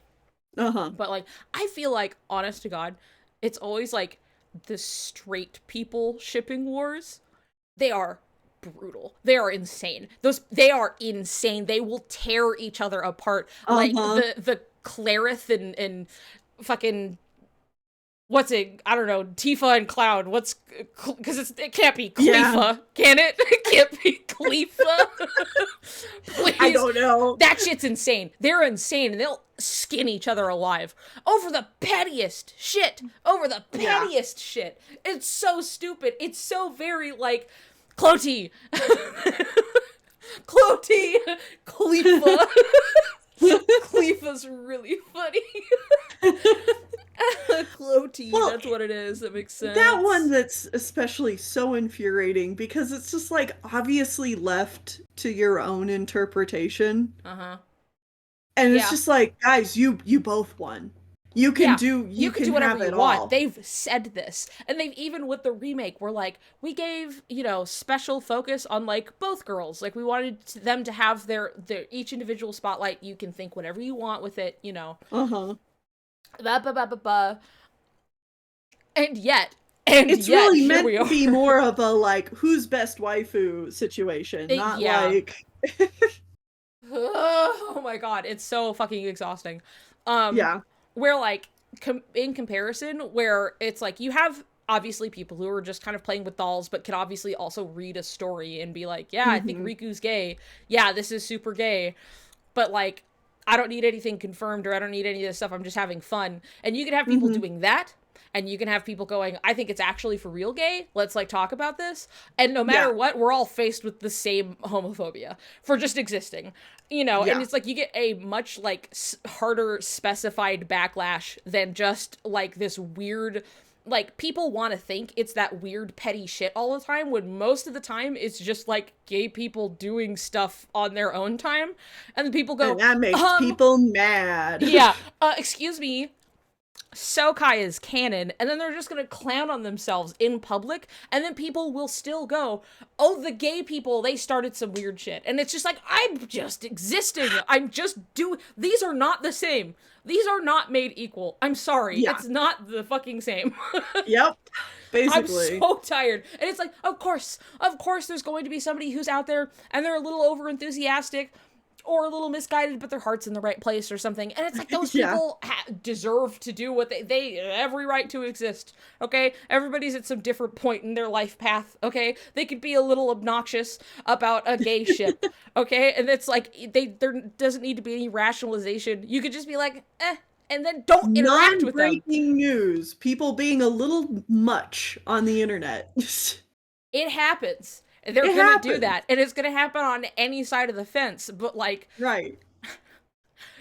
most of the time here, Uh-huh. in this specific situation of our experience of dealing with this, is it's a Mhm. lot of, man, I'm just doing shit, and people do come on, and then they come out and they're like, you're wrong, by the way, and you're doing terrible things, and I hope you feel bad, and you're just like, okay. Great, Okay. thank you. I don't think this is the same as somebody going, I think Sora and Riku should kiss on some random Sokai thing. Like, you get, like, actual, genuine homophobia. It's different. Right. I'm sorry. Not built the same. Yeah. Yeah. Anyway. Well, and there's a topic I wanted to go way back on. Yes, to talk we can about. go back. We have not once played this video, and that's fine. I'm just gonna move it. Is it this one? Oh, that was the sound. Sorry, no, hold on. Where the fuck is it? Oh, it's up here, that's why. YouTube. Get out of here. Okay, alright, I've got the space. Now it's just you. Anyway, please, return to the subject you so wanted to talk about. So, I guess this is kind of my segue. It's Yes. really, really, really wild to Uh-huh. see how the fandom has changed in regards to Riku's queerness and Soriku being canon and stuff. Because obviously, back when KH2 came out, it was very much like, haha, they're so gay, tee hee hee. The one thing I knew about KH2 before I ever played it were those Right. jokes. Totally Yeah. removed. That's all I knew. And that Mulan was in it. There you go. It was that And- pervasive, that's the point. Continue. Yeah, and everyone could see it. Like, Yes. sure, you'd get, like, every once in a while, someone being like, all, "Blah, blah, blah, blah, blah." Drives me nuts that people, like, interpret it that way or Why whatever, can't and it's guys just like, be friends nowadays? yeah, and you're like, "Okay, well, most of these people are just, like, kinda, like, having a joke at it anyway, so you Yes. don't need Yeah. to take it so seriously." Mm-hmm. And then how that changed after Dream Drop Distance, and Yes. Which we've what definitely I talked about before, but not here. yes, and what I wanted to come back to is you called it, like, rationalizing, Yes. and it's, like, exactly that. Like, Yep. people already have the conclusion in their head of, like, "Well, there's no way it can be gay." Like, that's just off the table. So, like, whenever they see anything gay, they, Yeah. like, just immediately rationalize it Yeah, they have to like away. find some way to make it make sense to them. So they Yeah. have to like rationalize it. And it's never like, I mean, okay, if it is something to do with the actual people who made it, it's usually just, oh, they don't know what they're doing. They don't know how to write. Nomura doesn't know how to write romance, blah, blah, blah, blah, blah. You Mhm, get mhm. that, right? On the other hand, you get like in universe rationalizations like the, oh, Riku's there, so it's probably influencing his memories. Yeah, sure, I can make shit up too. I Yeah. Yeah, we can exactly. we like sure we could kind of consider that. I'm not going to say that that's not a possibility, but like you also have to have the like state of mind to go like I am making that up though. That's not anything suggested by the canon. I am trying to I'm figuring things out, you know. You can read Right. into this, but it's not that just because you thought of it does not mean it is true. Yeah. And so, like, whenever we present, like "Hey, I think actually the story might just be queer." Mhm. And, like, they've already come up with all these excuses for why Yep. it can't be. Yep. And I think one of the big things that kind of, like, for me personally, took me out of rationalizing it away and Uh-huh. just being like, "Well, what if I just take this at face value Yeah, and what if I just take this for what it is and see where that takes me? right." And, like, as soon as you do that, it's just like, "Well, of course it's gay." Like, Yeah. I Yeah, basically. Yeah, there's a lot of just like and I think a lot of like us will do that even just out of like defensiveness. You know, there's mhm. that like kind of just like, oh, I'm probably reading too much into it, as everybody has told me my whole Right. life. You know, you're just reading too much into it, as much as that's Mhm. actually just incredibly false. And there are so many examples of media where the intention was absolutely there and only confirmed later because they couldn't. You know what I mean? So you were picking up on the Right. right things. There's a lot of stuff. Even the like Velma is gay thing, where it was like, well, Right. yeah, it was like, what was it, like 2010 or some shit? No, we couldn't do that, but like we had intention and we wanted to tell a story, and that's always existed because humans have always been this way. And so there is all of this media, at least like I would say throughout forever since we've had media, but sometimes it could be Mhm. okay, and then everything after the Hayes Code and how much that influenced literally the world, which Oh, is yeah. so awful and terrible that now it's just Mhm. been, you know, so long of people not being able to be forward about this. So they got to find other ways around it.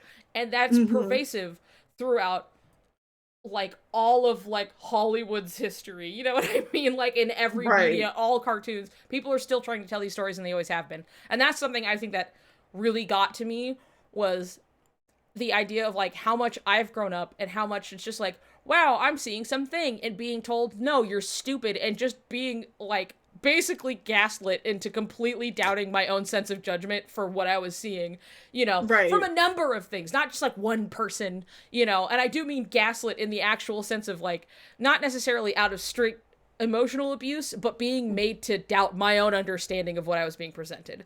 That's Right. what I mean by that. You know what I mean? And so it's something that really drove me.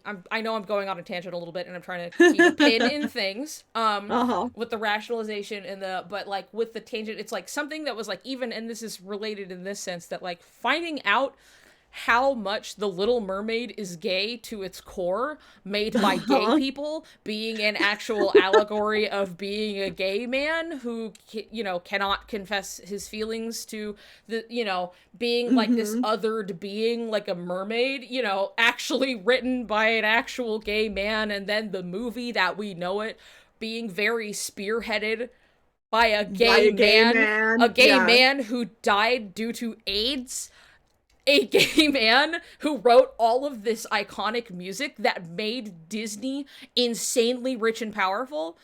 That With guy, several other animators who are who were also gay, queer and really gay. gay. Like all of this, and it's something that's finding out is something that's as like family friendly, no, of course anything like there's no way something like a Disney property could be, you're just reading too much into it, this allegory, this all this. And not to say that I had these thoughts about The Little Mermaid, it was just something that really put Uh-huh. things into perspective for me, how much, oh my god, we don't know anything, and people who are saying this are straight fucking lying from their own like, because that's all they've been taught, so they're like, you're Right. reading too much into this, and it's just like, that's just not true. It's Well, actually not true.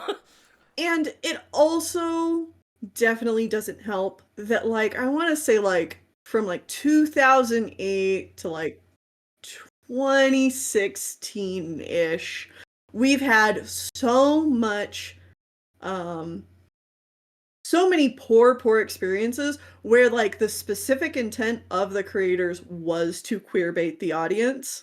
Right.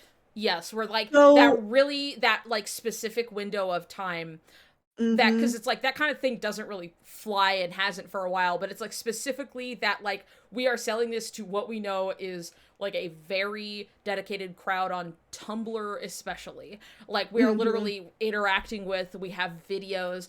Teen Wolf is, yeah, the a really big good example of that. Sherlock. Sherlock for sure, and even then that's like a whole mess of shit. Right. Oh Yeah, but, god. like, stuff that was, like, it was gay coded, but at the same time, like, it was specifically targeted to catch queer people's attention, Mm-hmm. but then also you would have the creators come forward and be absolute dicks about it and be like, "Oh, well, you're crazy to think that we would ever actually go Oh through with yeah. something Oh like yeah. that." I think And there's so something. that's just kind of, like, encouraged the, I think, general fandoms to think like, "Oh, Oh, well, for if you sure. think something's gay, then you're just Oh, being delusional. Look you're at so how stupid. You're reading often into, this has happened." yeah, when it's like two. And even then, it's so Mhm. malicious because every case, even though, like, hindsight is 2020, and you can look at Teen Wolf now and be like, okay, well, in the show there's not that much going on here. But it was a lot of like off of the show stuff. It was like promotional videos. It was like promotional stuff that they knew what was popular, right? And it's like Mhm. a lot less actually in the content of the show. And then even with like Sherlock, there was a lot that was in the show, but like you can look at Stephen Moffat and go like, well, okay, this guy fucking sucks. Like, I'm not gonna trust him to bring me literally anything. And that's something, again, that's a Yeah. little more hindsight is 2020, because a lot of the times people who wanted this were just young queers who just wanted something. They just wanted anything. And then they just kind of got strung along by actual like marketing and really like mean showrunners. Yeah. Well, and I know I told this to you before, and I've talked about it with some other friends from time to time, but, like, in the Mm, height of Sherlock's popularity, when, like, the yeah. first few seasons were out, I had a friend who was really into it, and so we sat down and watched, like, the first 2 episodes together, Yeah. and, like, I remember pegging that shit immediately, just being like, "Oh, oh no, this is being really mean about it, actually." Oh yeah. Oh Like, yeah. I know this is queer baiting people, and I Yep. know this is not gonna end the way that people want it to. And Yeah. and one of my other friends who I told that story to was like, "God, I wish I had your foresight. That would have saved me a whole lot of heartache." Uh-huh. Yeah. Yeah, because I feel like it's something that, like, I never watched the show. Like, of course, I was Mhm. surrounded by people. It's all on my feed. People are talking about. People are enjoying it. It's around, right? But I had Mhm. never watched it, and it was only after watching some videos talking about this stuff retroactively was I seeing that I was like, okay, I see exactly why people are looking at this and going like, whoa, is this gonna be gay? Like, you're really Yeah. playing into their relationship? But then there was other shit that was so clearly like mean fucking spirited up the whole time, Mhm. where it was just like, Mhm. oh, okay. Like I said, again, the hindsight is 2020 because people have a lot of hope. You know what I mean? And Yeah. they're there and they're like, please, please, please, please. I'm seeing all of these things. I want to hope that you're laughing with me and not at me. Yeah. They were laughing at them. And it's like, because of these So shitty. examples, yeah, it's awful. It's such a mean thing to do where you could have just said nothing. But consider while these things were happening, Nomura was like, oh, Akurogi's like, that's cool, that's fine. Like, Yeah. even earlier, like, even like, it was like 2008 or some shit. 2006. 2000, yeah, 2000, whatever the fuck this interview happened. I don't remember. Because it was obviously post KH2, but it was like an English interview, so it may have been like Right. 7 or 8 or something. I don't fucking remember. Either way, this was like Either even way, that before that. time. And he was so like, yeah, oh, that's fine. Which is like, it's surprising. Like, that's why, like, even Yeah. before it was like, it's shocking he was like that chill about it versus like what people were even about to deal with on the horizon. Like Mhm. what things that were considered normal still at this point. Like the way you could treat people or talk about this stuff or just be like vocally homophobic in public, For you know?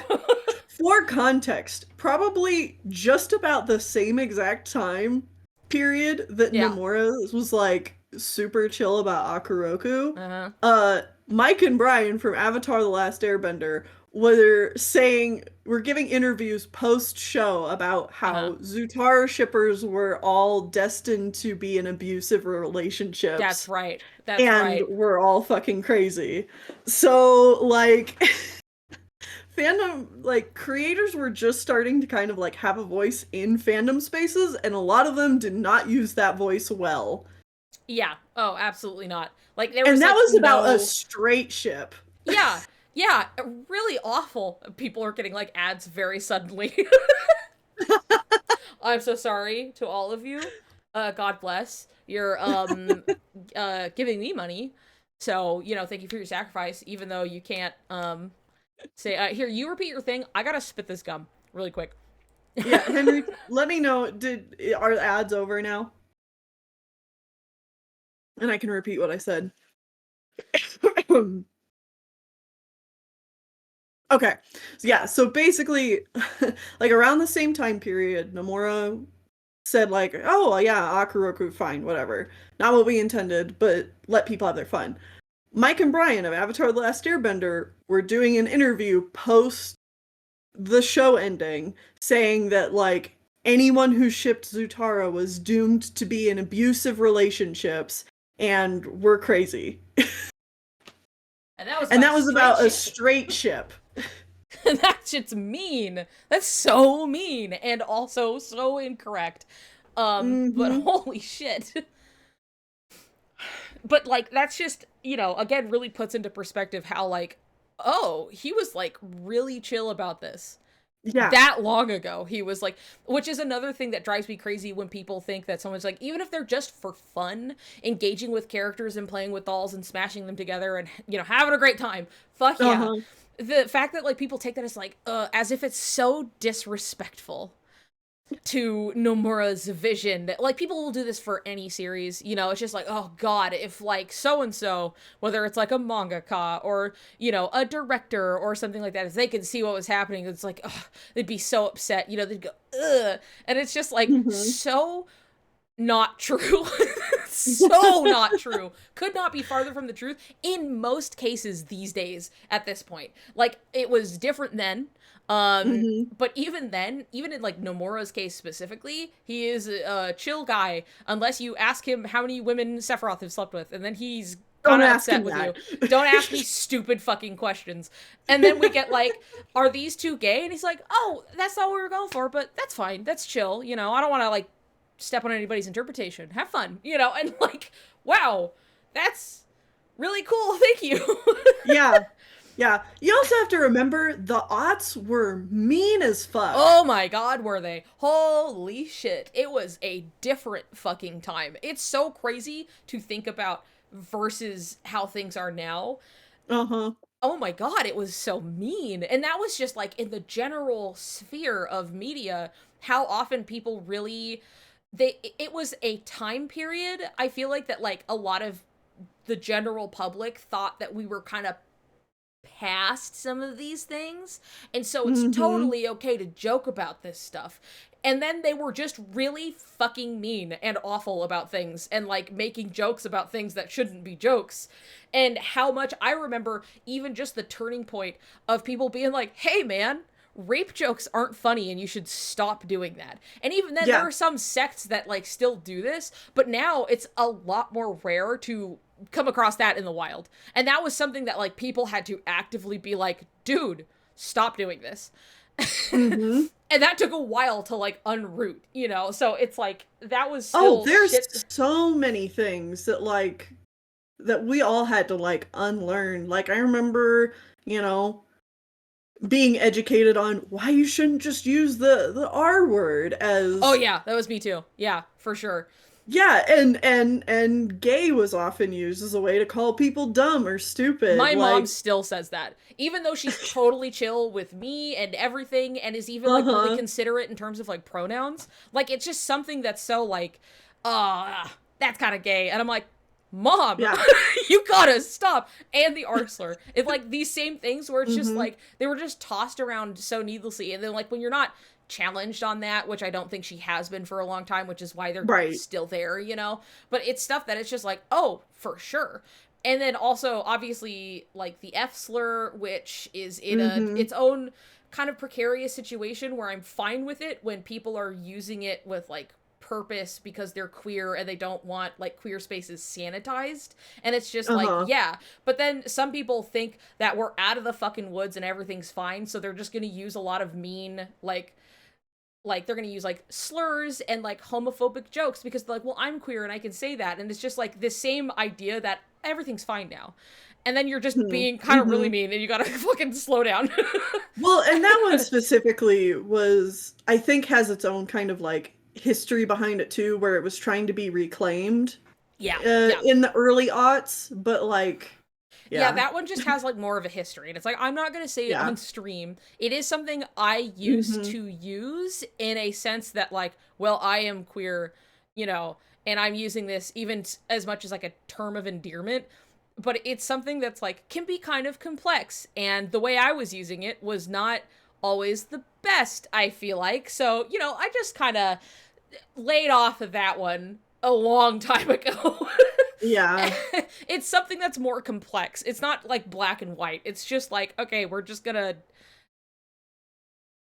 I don't know. It's, you know, like I said, it's nuanced, so we gotta kind of handle that Right. one with care, but it's just like I don't As know. someone who grew up as like a fairly sensitive kid, I uh would say like it was almost like a relief to get out mhm. of the aughts and finally have these conversations of like, we should all stop being so fucking mean to each other. Oh yeah. Yeah, I was that's like, another thing. oh, oh, that makes so much sense actually. This is Mhm. nice. Yeah. Yeah, it's something that it's like I do much prefer the turn of being like, "Hey, let's not be like assholes all the time." And Right. it's like, "This is kind of nice, you guys. I kind of like this." But like and it's also just important to keep in mind like how toxic the aughts were Oh my god, and it was like so bad. it was also like the same kind of time where like creators were getting more of a voice in their own fandom spaces. They were interacting Yes. with fan spaces more. Yeah. And Yeah. like those two things are like oil and water. They were Yeah, not not good. no. And like even as things have moved forward, things have kind of settled a bit more now and how like creators interact with fans. You know, people Mhm. have much A lot better of people understand. realize they need to keep a bit of a distance. Yes, exactly. People understand more the internet etiquette on how to interact with creators, you know, and Mhm. creators learning how to interact and like what they can and can't do in that public space, you know. Yeah. Like I think it's fun that like a lot of the people behind Trigun are out here just like retweeting and liking fan art and stuff and they're just like this is so cool.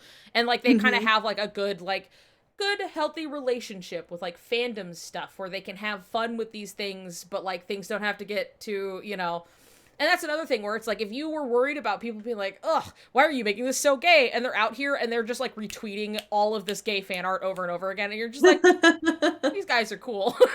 That Uh-huh. like that's much more commonly like what it is now, and there's no way in hell that was happening in like the late 2000s. No way. Right. Yeah. Not a fat chance that was ever going to happen. But that does not mean that those people were not there creating things, trying to make queer stories, but they couldn't. You know what I mean? They were still Mm-hmm. there, but things were a lot meaner then. And so the people that were interacting were setting a really bad precedent that has kind of cemented people's ideas of people reaching too hard. Just because Yep. something didn't end up that way, suddenly to these decriers, if you will see that as evidence of like, oh, so because it didn't end up like the one thing you were expecting, everything else you said doesn't count or matter or have any legitimacy whatsoever, which is Mm-hmm. really annoying and frustrating. And like that idea is like what had been like very, what's the word, emboldened, I guess, in you know, people's approaches to this by very shitty showrunners and creatives and stuff like that, going out of their way to be huge assholes to people about even straight ships. Yeah. So Yeah. And, even just a year ago, a very, very common criticism or like gotcha on Soriku was like, well, there's no way Disney or Square would ever let that right, happen. yeah, And like think about how much like that's just not, if so much anyone has argues changed on that that now, front. Yeah, yeah, if anyone argues that point now, I'm like, dude, like Disney's done several first gay characters, but also an animated film with with an a gay actual like a character. gay POC lead character. You know what I mean? Which is Right. like that's a lot all at once that I'm like, yes, yes, yes. Yeah, yes. Yeah, it's like they're doing Pride nights and specifically Uh-huh. going against the governor of Florida Oh on yeah. his Like homophobic bullshit. unambiguously they're just like, okay, we're going to sue this man. And I'm just Yeah. like, I hope you win because this guy is terrible. I know there's a lot of people who are like, I hope they both lose. Well, one side is more so for me living as a person, and I want that one to win. So Yes. as much as like boo hi food. Nice. I'll probably come eat when stream is done because it won't last too long. Anyway, um, what was I saying? And Oh then right, like even on the more like back end professional side, not just like the yes, the front Disney puts up. Disney's also just like putting more effort into acknowledging their queer creators yeah, in various ways. Like Disney's trying hard to turn things around on that front. yeah, And then which with is Square, complete. it's That's like, completely due as well to the people within the company that have mhm, fought tooth and nail to make this happen. This is not yes, to be like Disney's my friend now. No, no. they're a company who wants to make money, and I would rather the giant, like the lumbering giant, think I'm worth their time and money than the Yes. lumbering giant wanting me dead. You know what I mean? So like, I'm gonna take this for what it is, while also acknowledging that other people, just like you and me, within the company, have been fighting to make this happen. This is not necessarily entirely a hollow decision by a company, as much as real human people have been fighting for this change at the same time. It's important As to remember there's like that both of yeah, those sides to it. You know what I mean?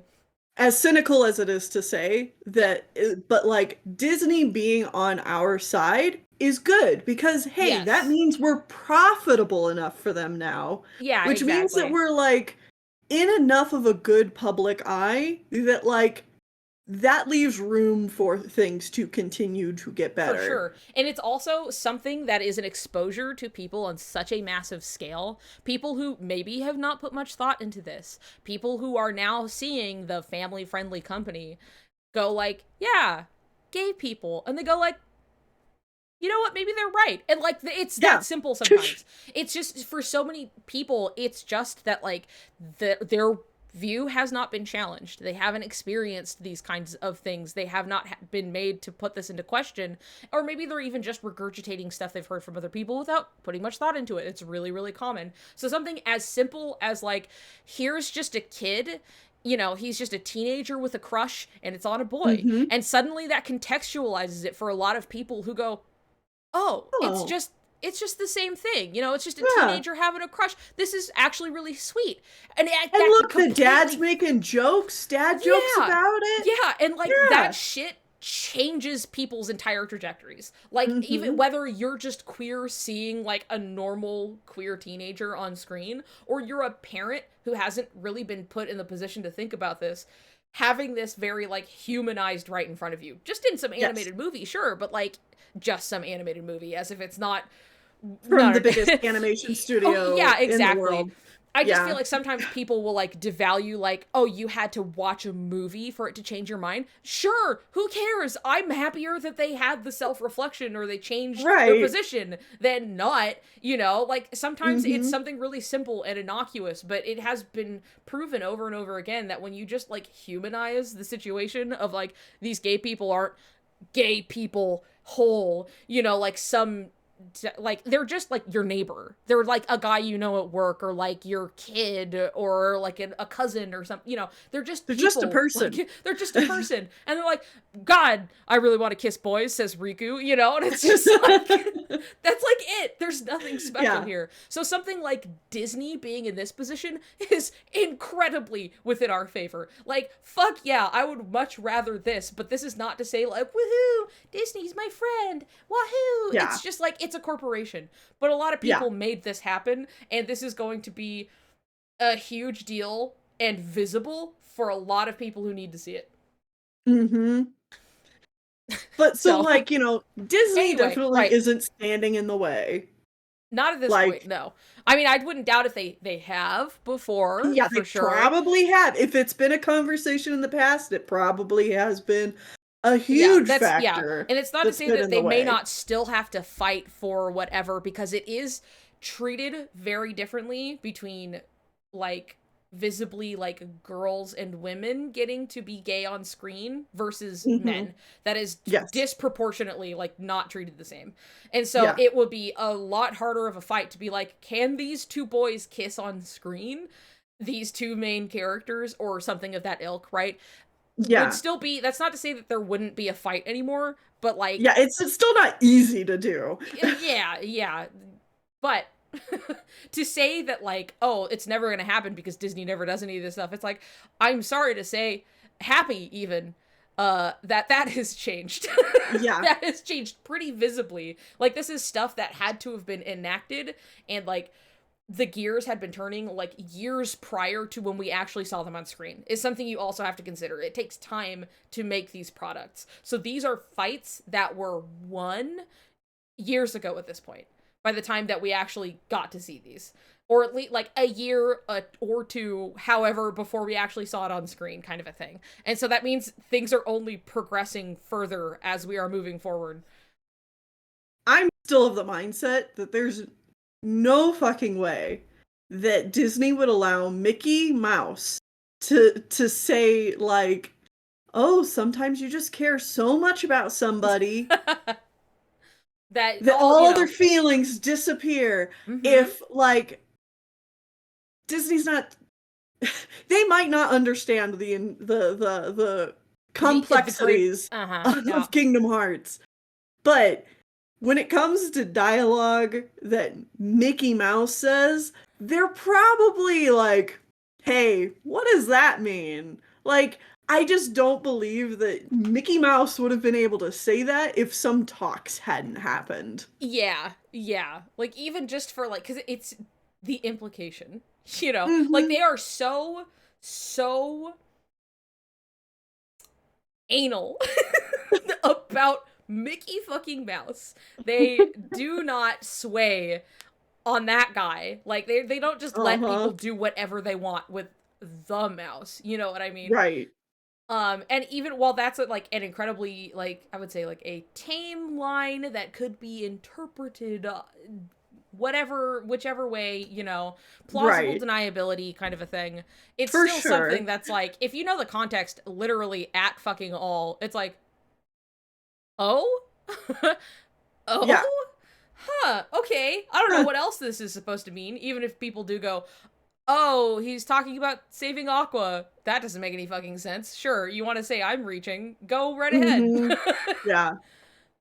But, anyway, yeah, that's true. Also, It's Mickey like one of saying, you shares a piece of the other's yeah, it's heart. just like, yeah, one of you holding on to a piece of the other, etc., etc. It's just like, yeah, okay, sure. Yeah. Like, I just wouldn't be surprised if this conversation had come up. But also, on the initial subject matter of Disney, obviously, their tune has been changing very steadily Mhm. for a while now. Like, this isn't just like little baby this or that. It's been only visibly ramping up, like, up and up and up. Like, and now we're Right. sitting here where it's just like, wow, they're actually fighting, like, the governor of Florida over this Yeah. shit, you know? And it's, like, kind of wild. But at the same Get time, him. Get his yeah, get him. ass. Get his ass. Like, um, but at the same time, Square Enix has been very, very visibly and vocally, like, LGBTQ plus friendly, you know, all of this. And they have Mhm. been very like, hey, we made a mascot for Pride.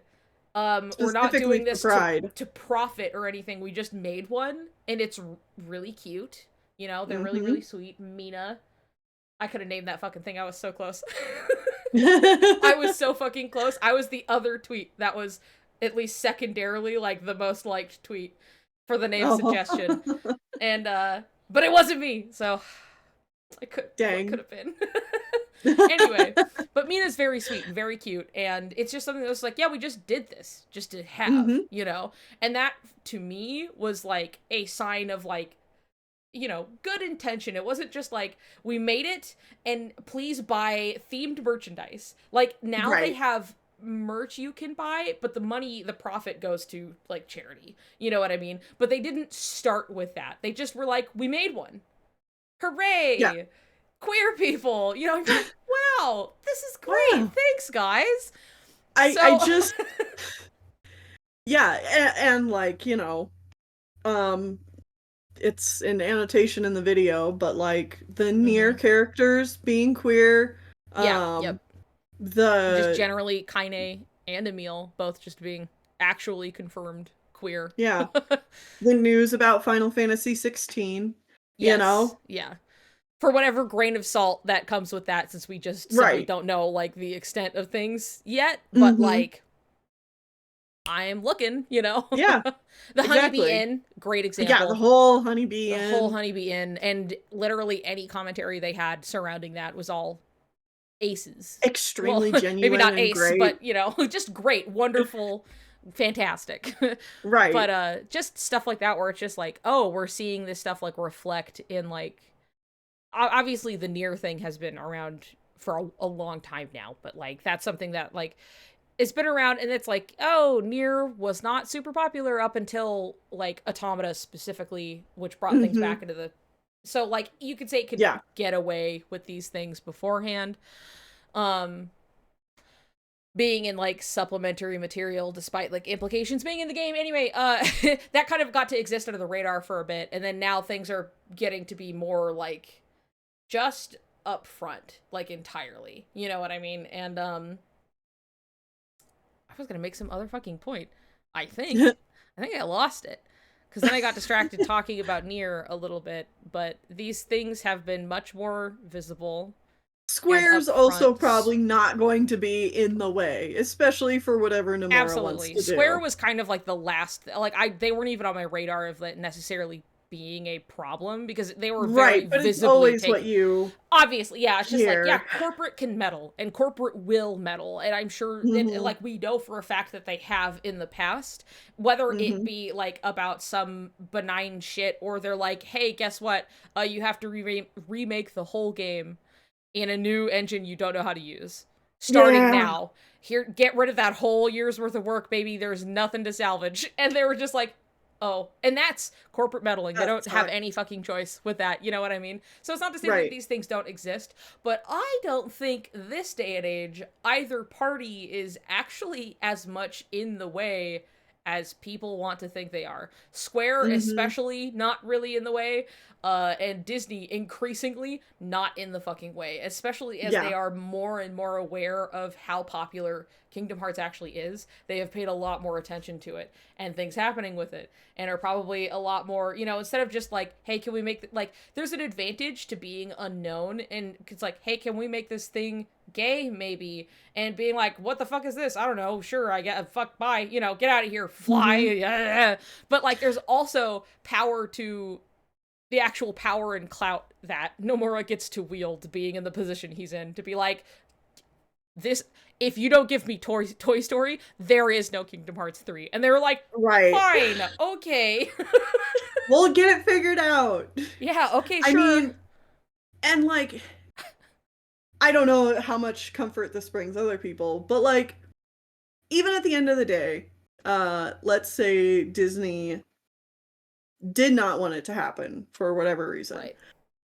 I think that at this point, they're more worried about potential backlash of creators coming forward and being like, yeah, I wanted to make it queer, but Yeah. Oh, Disney yeah. stopped me. Yep. And I think Disney wants to avoid that as much as possible. Especially okay, especially as in general things have moved forward. Like, like people can say that and companies will actually just get the ringer for it. You know what I mean? They'll get just Hmm. totally destroyed in general, and that's not considering that this exact thing happened to Disney recently, just like Yeah. a year ago that this Hmm. happened, that Disney was fucking feet to the coals over the Don't Say Gay bill, and how much all of the creatives were basically like, dude, fuck this, and they paid for it like big time, and Hmm. because of, even just because of that very initial backlash, like Pixar, as much as like Lightyear is just, it's a fine movie, and it's just Hmm. like they did actually just get to put the explicit queer relationship back into the movie with like Yeah. the most whatever kiss, but it's like the fact that like they had the power to sway, to be like, yeah, they just got to put it back in, Yeah. was something that was so innocuous that, but they still had to take it out, and then it was enough to sway Disney to be like, yeah, you Put can it put it back in. in. Yeah, Yeah. exactly. Where it's like Yeah. there was such And an immediate result. You know what I mean? right.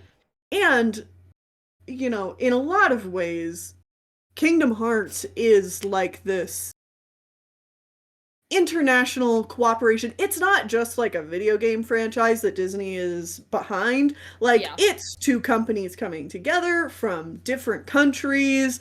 Yep. Like, there's a certain like message of like peace and cooperation Yeah. that comes with a project like this just inherently, because all art is political. Yes. Yeah. Exactly. It in no way can any art be free of the human bias or experience of that made it. Right. It's all going to say something in some way. So, which is why I think that Disney doesn't meddle with Kingdom Hearts as much as people think they do. Yeah. Um Yeah. and you know, again, if Nomura is really going for this the way we think he is, then like I just don't see Disney really wanting to stop it. Yeah. Maybe push it down the road, but Yeah, like any whatever fear is driving it to like keep kicking the can, mhm. possibly, but also consider that as a company that wants to make money, and a company that has in several different kinds of press releases claimed the first gay whatever, which that's not even always them, that is oftentimes like a Mhm. whatever one-off report of like Disney's first queer character of this or that, Right. or and it's just like, it's just a whole circus of more players than just Disney, even though Disney was the one to be like gay troll cop. It was just so like, Right. why the fuck? That could have just been a pleasant surprise had you left it alone, but because you had to make a big deal out of it, it became a huge joke. But um They could have just come forward and said Timon and Pumbaa are gay. I mean, come on. yeah, absolutely. Look at, there's no fucking way. They Look at are, them. they raised a child together. This is so Right. stupid. Anyway, Oh fuck, what point was I going to make? The first gay characters. Oh, right. Disney, like, there is absolutely, like, something to be gained in something as big as the two main characters from a long-running world-beloved franchise like Kingdom Hearts, the most anticipated and requested character in Super Smash Brothers in ever. You Right. know, the celebration, the final character of, like, the world's most popular fighting game. Like, Sora is no small piece of any, like, he is very well known, he is very well loved, and having something like this notable, this large, and for it to be like something not just on the side, not just some background characters, not even just side characters, or not even just, Hmm. like, it would be huge even if they were just like Riku is gay and they just Yeah. left it there. That would be a huge jump. But imagine the clout you could claim if the two of them kissed on screen. If you were Oh, I like, know. if you It's got to there be for the like, taking. oh, and that is a giant pile of gold waiting for them to just Uh-huh. Scrooge McDuck jump into. Like, we are at that point that, as shallow as it is, that is a huge, like, that is a big thing to claim. You know what I mean? To really fucking go for that. And so there is something to be gained even in doing this. It's I'm safe. imagining a Uh-huh. future where I can go to Disneyland gay Yeah. night and Oh yeah. there is Sora and Riku merch. Wouldn't that just be the like When it's so, as much the as it's icing like on the boo cake? corporation and I hate that Disney would be capitalizing it on it, I also am Oh like, yeah, I want them to absolutely. capitalize on it and I want everyone to have to deal with it. Like, Yeah. you know, I want to be able to go have fun at like a Disney park and be like, Uh-huh. oh my god, there they are. Look at us. Oh, there they are. They're All like, right. the little Whitney figures are came in here to posed. yell Anyway. at me to stand up and stretch, and I also have to go to the bathroom. So I will be right back. Okay, no problem. You do that. I'm gonna All sit right. here. All right. Anyway, hi everybody. I regret naming this Soriku TED Talk revisited part 2. Have not pressed play on this video movie. God, it may as well be. It's 5 hours long. Anyway, haven't even pressed play on this fucking thing once. And that's fine. It just feels like now I just have a podcast with Tennille and everybody gets to listen, which is fun on its own, which is kind of essentially what the first video was anyway, was me just talking off the cuff about something. So I guess it's just an excuse to talk about this stuff. I'm glad it was a good conversation. I'm glad everybody's having fun. That's what's more important at the end of the day here.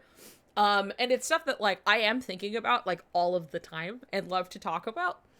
So it's a nice excuse to just talk about all this stuff, especially because since this video, the things that have happened and the things that have changed are definitely worth addressing in some capacity. You know what I mean?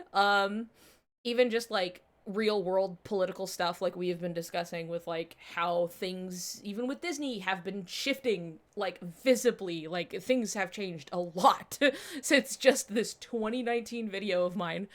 Um as well as further releases of the series that have just been chugging along in the exact same direction I talked about 4 fucking years ago. Like, it's really silly how much, like, everything I say in this video, as much as I don't remember it, I know other people have listened to it, and I still remember general points, that it's just like, it's the same. It's the same. Nothing has changed. Even with multiple releases at this point. Still the same. So, uh, important, I guess, to come and revisit this subject matter just a little bit, talking about this stuff, in a concise way. I don't know. Is it concise? There's a lot of rambling. I kept losing my spot a little bit, but I guess in one place, not just me scattered where I'm like, I'm playing a game, and then I pause for like 40 minutes and I talk about whatever, and then I go back, and it's like, who's gonna see that? Like, unless people are watching, either you were there or you're watching it, and like, not everybody's here to watch like 7 hours of me playing KH1. So, you know, welcome back. Hi, I was telling everybody, which I just think is an important thing where I'm just like, oh, I hope everybody's having fun. We haven't watched the video whatsoever, but I do think it's important and fun to talk about these things and have an excuse to talk about this, whether it's literally about the video or not, because a Uh-huh. lot has changed and not changed since 2019, which is Yeah. obviously a lot of what we've been talking about, where like in Kingdom Hearts, we've had a lot of we've had several entries again at this point, just since Mm-hmm. this video was made, and where that's all exactly the same. It has continued exactly the same as I said in the video, but then also Yeah. obviously corporation wise and everything we've been talking about has changed a lot. So it's Mm-hmm. something that's just like, Because interesting. okay, the Soriku TED Talk video is like 4 years old too at Yeah. this point. Oh yeah. Yeah. Huge changes. Oh yeah, big changes. But like even like we were saying last time where it was like I was talking about, I was like the door on Kyrie has been closed. We are focusing on Sora and Riku moving forward and all of these things, and it's like, Mm-hmm. wow, Remind and Melody of Memory, and you could argue, they finished Cux, they finished Dark Road, all of this stuff. All of these things happened exactly the same. Still exactly the same as I said.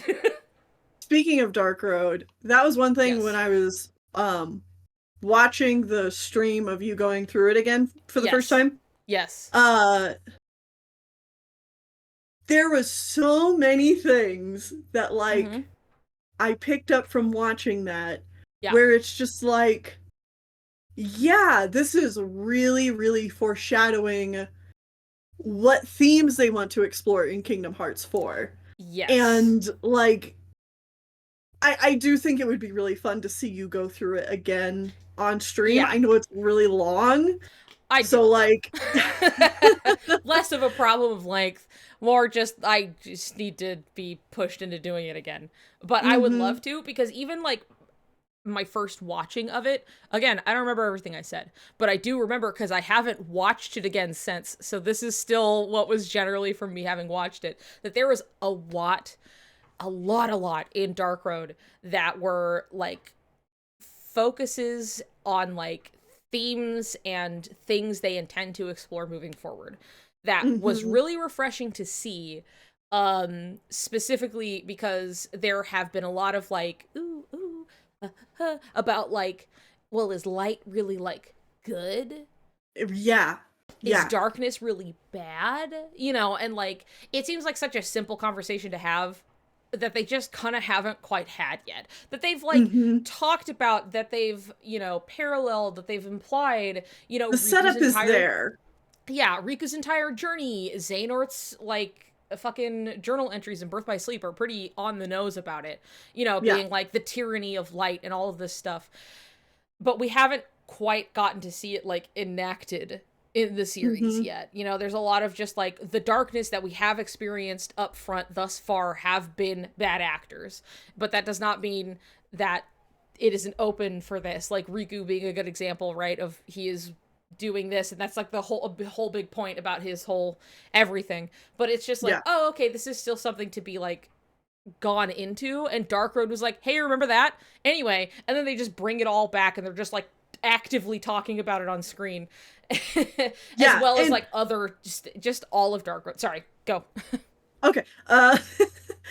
Just the pieces that have been put in place to Yes. start exploring this. Like it makes sense why it hasn't been explored up to this point, but they've definitely like put things in place. For example, in Birth by Sleep, we learn from Xehanort's letter, like a Yep. very subtle clues if you're not reading it, Yeah. how, he sees it as like the tyranny of light and he wants to bring Yeah. balance back. In Kingdom Hearts 3 Oh, specifically, also Fairy Godmother, and talking about how you can't fight darkness with light, and was like, yep, just like when you're older you'll understand, which I think is yep, also like that particular like line is usually trotted out about stuff to do with like love and like complicated relationships and stuff like that. You know what I mean? It's like when you're older you'll understand, kind of a thing, which I think is very interesting in mm-hmm, general. But also that was a specific like you can't just fight it with light. It's not, it's yeah, just going to produce like more darkness, because one light can cast a bunch of shadows. I love that they creates pointed that greater out. darkness. Yeah, Yeah, exactly. The closer you are to the you get light, to the the greater your light. it, Yeah, yep, exactly. Anyway, and KH3, as you were listing. Uh, you know, Xehanort talks more, like, he doesn't get a whole lot of time to, like, philosophize about it, but, like, Yeah. it's brought up more of, like, wanting this balance.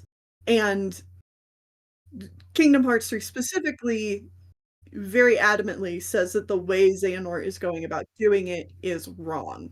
Yeah. He's not necessarily wrong, but the Yes. way he's going about doing it is wrong. Yes. Like, right idea, wrong execution. It's basically it. Mhm. So it's not like off the table or anything. Yeah. But And then when we get to Dark Road, we very specifically get to see more of like Ericus and Xehanort working off of each other, and they really push harder into Ericus only seeing the world one way yep. and how God, and naive the way and they lead foolish into that that. is. Yeah. Yeah, absolutely. Where it's just like he kind of refuses to see the nuance of the situation. Where like Mhm. Xehanort is like really looking at the nuance with like, Mhm. he's giving things kind of the benefit of the doubt and he's really like looking at it. But it does, he eventually does go down the wrong path because of it.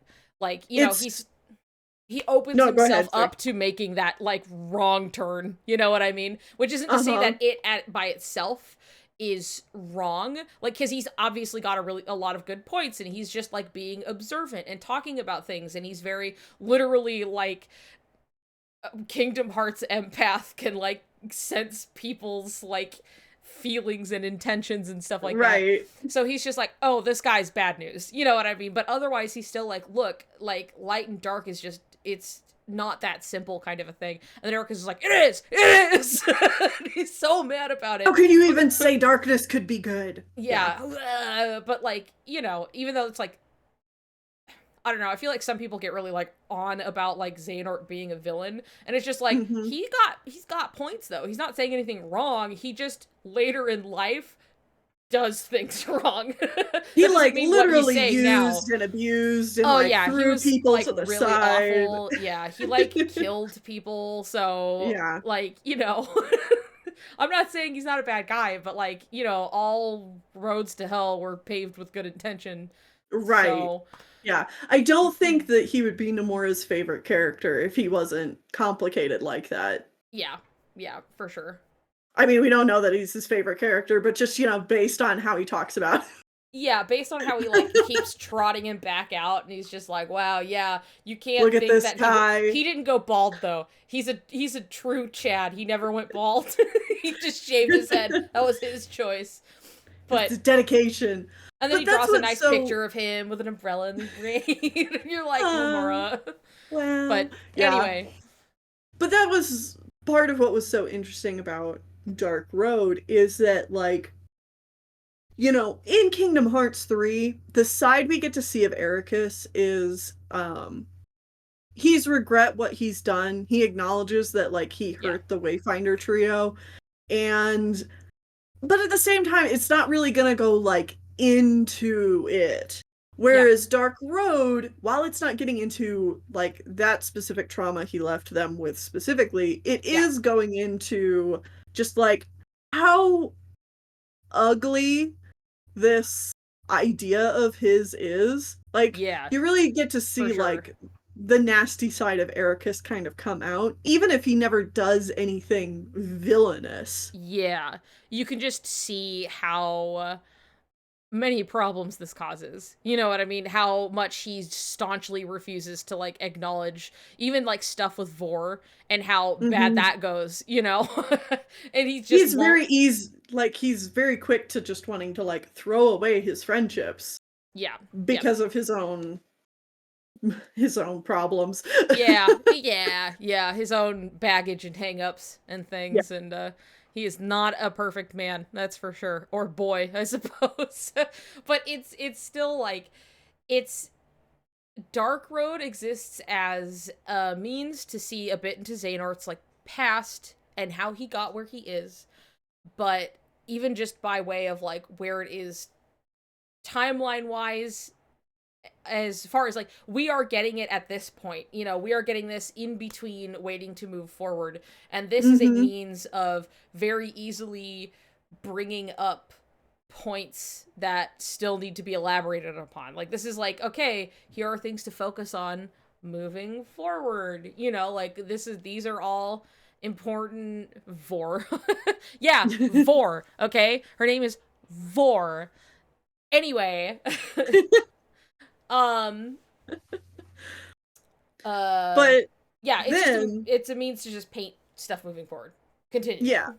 And then, like, just, you know, putting some pieces together, thinking about what's probably coming up and if we're going to explore more of these themes. Yeah. Like, the Master of Masters seems like the perfect kind of antagonist to have that exploration with, because Yeah. he is a character characterized by being someone of the light, Mm-hmm. presumably. Yes. And the foretellers are in the same boat where they are Yes. also like warriors of light. Yep. Even like very specifically like hand picked and crafted to be powerful lights to then Mm-hmm. seal away very powerful darknesses. Like that's what they are there for. But that does it does open the like all of the strife and everything that they like go through. It just it's all very like gray. Everything that happens is very gray, even if they are powerful lights. And even though most of them are well intended for this reason or that, everything's still very messy. You know what I mean?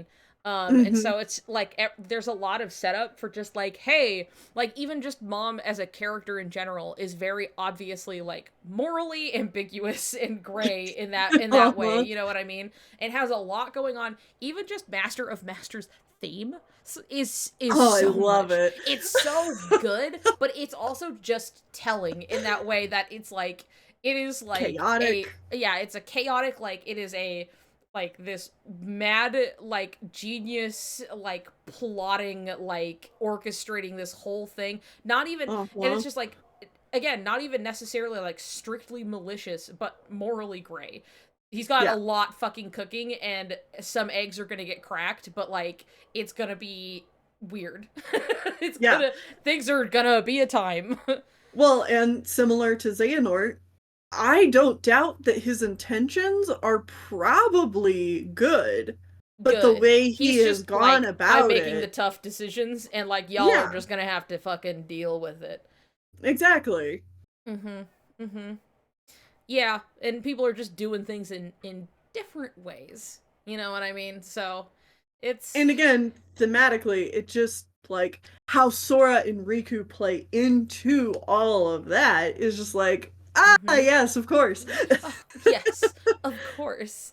Ooh, this will be so wonderful, so tasty, so delicious. Uh-huh, the Mm-hmm. drama. Mm-hmm.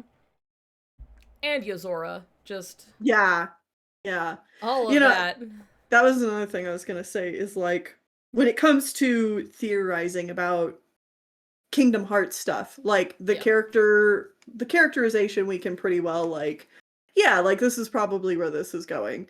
That's Yes. stuff we can kind of guess. But then when it comes to stuff like Yozora, it's like, well, we really can't throw out a lot of guesses because we just Yeah. don't know enough. We just do not know enough. There's plenty of things that are like, oh, we can pick up on like implications or like very obviously he is a blending of design elements between Sora and Riku. Like that's Hmm. just there. That's not just oh he looks like Riku. It's like no down to every aspect of his outfit is a blending between their two outfits. Like it's like Riku's lapels but like Sora's plaid and like Yeah. a bunch of shit where it's just like oh okay we have like the Riku sleeves but it's red and also we have like a The skull the embroidered embroidery skull of yeah with like Sora the drives Sora me hair yeah bananas. exactly like shit like that you know what I mean and it's just like unending like all of these Uh-huh. details like the gloves that one's like so direct it drives me insane it's so just like it's Riku's gloves but with like Sora's like glove ending with like he has Yeah. like a plating on the top of it, like a circle, and then there's like a little like thing that kind of goes over the knuckles,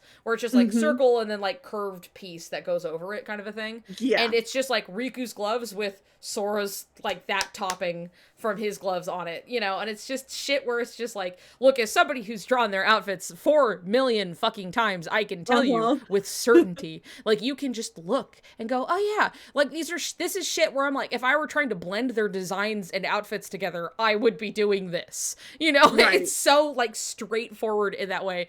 It makes His me like scream. dark brown eyebrows Yeah, yeah, and yeah, yeah, like yeah. And brown it's like, roots, but then platinum yeah, like the silver hair. hair, but also it parts from where Sora's hair parts. You know, it's like Uh-huh. little, but it's like still like Riku's hair in general. You know, he's Right. got a blue eye and a red eye. And then he's like using a gun and a sword and Uh-huh. there's so much. It's so silly. I know. Yeah, and Scala and nobody symbol. What was the Scala one? I know the nobody symbol on his little earring, but it's a whole fucking the homochromia.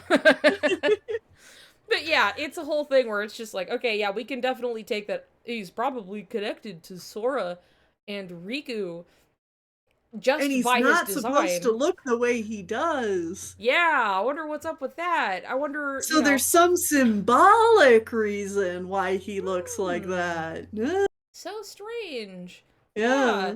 Like, it's not hard to draw this conclusion, and yet it has taken a lot of people a long time to get here, even though, like, even if it wasn't, like, the design being really, really obvious, uh, Hmm. and as if people looking like other people in this series hasn't been a driving plot point before. No, of course not. Hmm. Just even, like, within the game of, like, wow, well, obviously, I guess that's a look, but it's just like he looks just like Riku, and they talk about this, and then they also talk about, like, or we see literally Sora dealing with Yozora, and then they have this like these like blended lines and like all of this shit going on, and like like there's a lot that's going on that it's like there's obviously some connection between them, but like I don't know why this is so hard. If it wasn't visibly obvious on sight, Yeah. there's like all of this story stuff keeps happening that's like, oh, yeah, I wonder if they have something to do with each other. Oh, is that the Uh-huh. secret ending where Yozora is watching Riku from atop a building? Yeah, anyway, like, it's just not a big stretch here at all. It's like I just Right. walked outside my house and here we are. Yeah. It's like other than me guessing like that Yozora has probably been put under some kind of like curse and maybe not, Right. like a Something little has like afflicted him. or anything like that. Yeah. Like, I don't know. It's gonna mean something about hearts and stuff and light and darkness, but like Uh-huh, we just uh-huh. don't know yet. We just don't know. We don't know. But there are some things we do know. And it's that Sora and Riku are involved. And the guy that looks Yeah, like a blend of them is probably going to be really is important. involved. Yeah. Yeah. I feel like that's a pretty solid guess that we Mhm. have here. We have the whole. I still think it's so silly that it's like, here's the secret ending. It's literally just Sora and Riku, and very blatant symbolism of Sora and Riku and them looking Mhm. for each other. And then the guy that looks like Sora and Riku watching Riku, and then Mhm. Master of fucking Masters just there. Just being like, if Yeah, it's like whoop whoop if woo, and like doing shit, and it's just like, do you think maybe that they're like, even just by proxy of being around Master of Masters, do you think maybe they're both kind of like Sora and Riku are important or pivotal to things moving forward? Like, are I just maybe chess pieces in the Master of Masters own game. uh-huh. Yeah. Boy, wouldn't that be crazy? Of course, past secret movies like this have never held any weight before. They've never been directly reenacted within the series or It anything of that drives me capacity. nuts. It So, drives me nuts. I can't wait for Riku to not be important moving forward, and she's finally gonna do it this time. I swear. I'll put all of my money on Uh, it. he wants Any these two chess pieces to kiss. It's gonna win him the game so hard if those two chess pieces kiss. It's all in his strategy, you Uh-huh. know? Anyway. Man. Man. That horse on the beach. Man. Man. Man. Mm. Soriku. Crazy. Soriku. There's Crazy just shit. so many there's just so many implications with how Riku left for Quadratum Uh-huh. and with like what we do know Yeah. and the things that aren't in the way and that just like make make a lot of things for Kingdom Hearts 4 is like yeah yeah Yeah. I wonder what's gonna be important moving forward. I wonder if I know we this, could talk is about this to death, but like the whole yeah. fairy godmother thing just really like Yeah. you can't just use the fairy godmother like that and not have it have implications. Yeah. I love this comparison of Shuyin and Tidus and Yozora and Riku. Um Mhm. Even though I have a lot of complaints about Ten2, I know exactly what you're talking about. I know what I you're can't talking about. I can't do 10-2. That's I okay. That no, I look, can't that's do it. as I was literally just like talking to somebody the just like a few days ago, and we were talking, and he was just like, "Yeah, I went to play 10-2 again." And as somebody who's just like queer man who really likes like cute girls and like magical girl stuff, right? And was just Mhm. like, man, that game sucks, but I love those fucking sphere like I love all of their outfits and their transformations. And I'm like, I know, that's the difficult part, right? Because their outfits are so cute and it's fun to change them, and like the actual class system is like really fun from a gameplay Mhm. standpoint. It's just like fun to play and do that. But the rest of it, look, man. So anyway, Yeah. there are things to be and the OST slaps. Yeah, the OST is still fun. I have it, so, not physically, but I've had it for a really long time. It's Yeah. just it's a bit of a mixed bag. But anyway, I think that's an interesting parallel to draw. Um Mhm. Especially because it's just fun with like Tidus and Yuna specifically, and all of their also sun and moon, like light and dark Yep. symbolism kind of a thing. Not even really dark, but it's just like, two sides of a coin kind of a thing. With the two Reality of them. Mm-hmm. dreams. Yeah. Yeah. Anyway, what the fuck were we saying before? Oh right, because we could talk this shit to death. And I'll Mhm. continue to do so as much as I so please. So, do you think Nameless Star and Yozora got shot to death too? Who knows? I've thought about that parallel before because I think about that scene still. All these years later, do I think about the like Shuyin and oh god, suddenly I can't remember her name. Shit, what is it? The like yeah, I know who you're talking about. Len. Yeah, there we go. Yeah. Len's her name. Yeah. Anyway, I still think about that scene actually quite a bit. It's so dramatic because they're like running away and then they basically get like gunned down and it's really fucking sad. Yeah. um, but it's still very like, and they're like reaching for each other basically as they're like dying, and you're like, oh my god.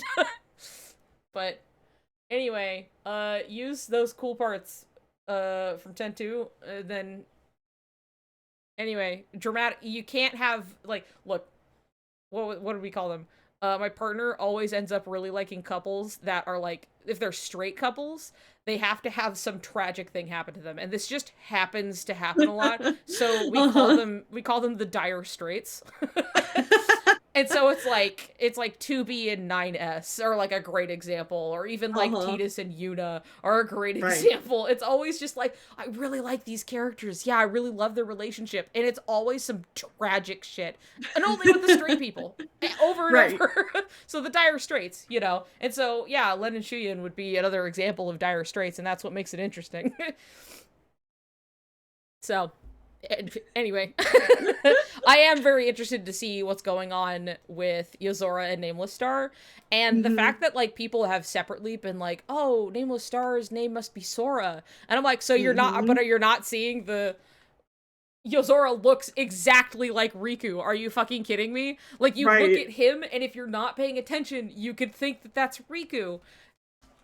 And then everybody's like, yeah, Nameless Star, wow. What if, I think her name is Sora, probably, and just All of like, us will be genuinely shocked. Like we'll genuinely be surprised by Nomura if her name is not Sora. yeah, and like, I'm open to it being whatever, because like, a lot of this stuff Right. has a lot of thought put into it anyway, so I'd be like, oh, maybe it's some other play on something, right? But it's like, even just Mm-hmm. the implication of like, he's obviously familiar with the name Sora before meeting Sora, and like that's a point of contention when he is talking to him. Yeah. Just like, why are you using Sora's name? And Sora's like, Well, I yeah, am Sora. Like, and then he's like, it's the wombo combo implication of why are you using Sora's name and Yozora obviously not recognizing who Sora is. yeah, So it's yeah, not like Sora's situation where he's seen Yozora on the box cover of a game, and so like he kind of knows who he is. yeah. It's like he knows of a Sora, and it's like it's something too with like the accuracy of like, why are you using Sora's name? Would imply that he Mhm. knows of somebody else who's supposed to be Sora, you know, Mhm. as opposed to being like, if it were supposed to be like, yeah, find some guy named Sora or somebody named Sora or something, right? And then just being like, oh, so you're Sora, it's more accusatory. You know what I mean? It's like, why Yeah, are you using Sora's name? And then he's like, that's my name. That's that's my name. me. And he's just like, okay, I guess this is it then, so he just has to Right. like move forward on that. So it's like there's a lot of like implications just from that dialogue of like who or what, and the obvious like idea would be Nameless Star, who is, by name nameless.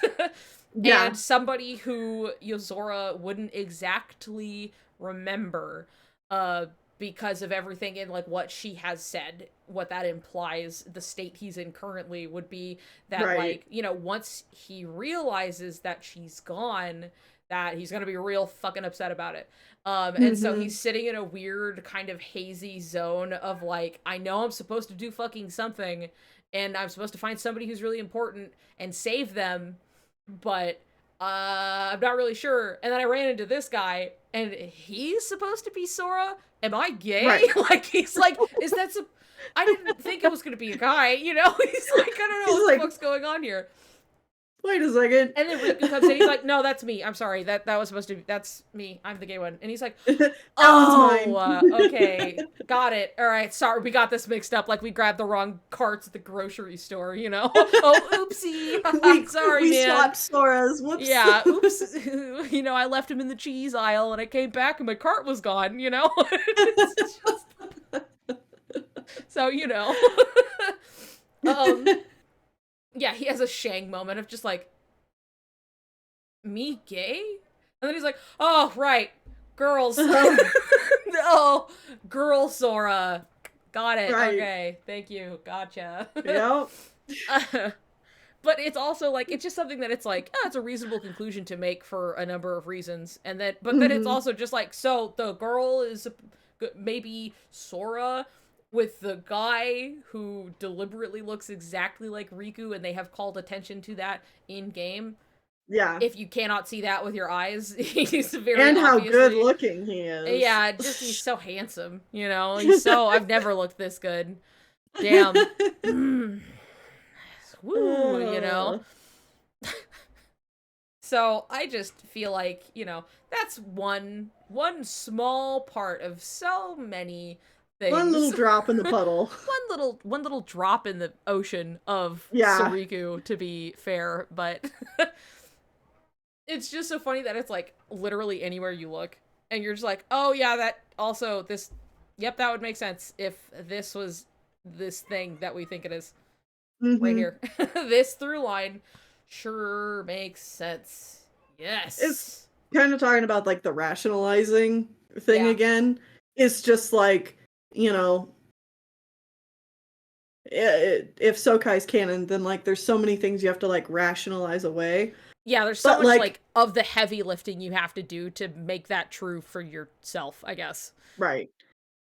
But then when you look at like where the story's going, what's been implied, all of this stuff, it's just kind of like, well, actually, this makes a whole lot of sense If on one really easy like singular if, you yeah, don't have to that go, they've kind of well, led you to multiple yeah. different times and Yeah. been pretty blatant about.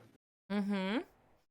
Yeah, that's the thing. It's the Occam's razor of it, where it's like the most simple answer here would just be like, dude, if it's gay, then this all makes perfect sense. It's totally fine. His motivations make sense. The way the Hmm. story is going moving forward, why he's still here, where Sora has to go with his own like character growth, all of that Hmm. shit makes sense under this context specifically.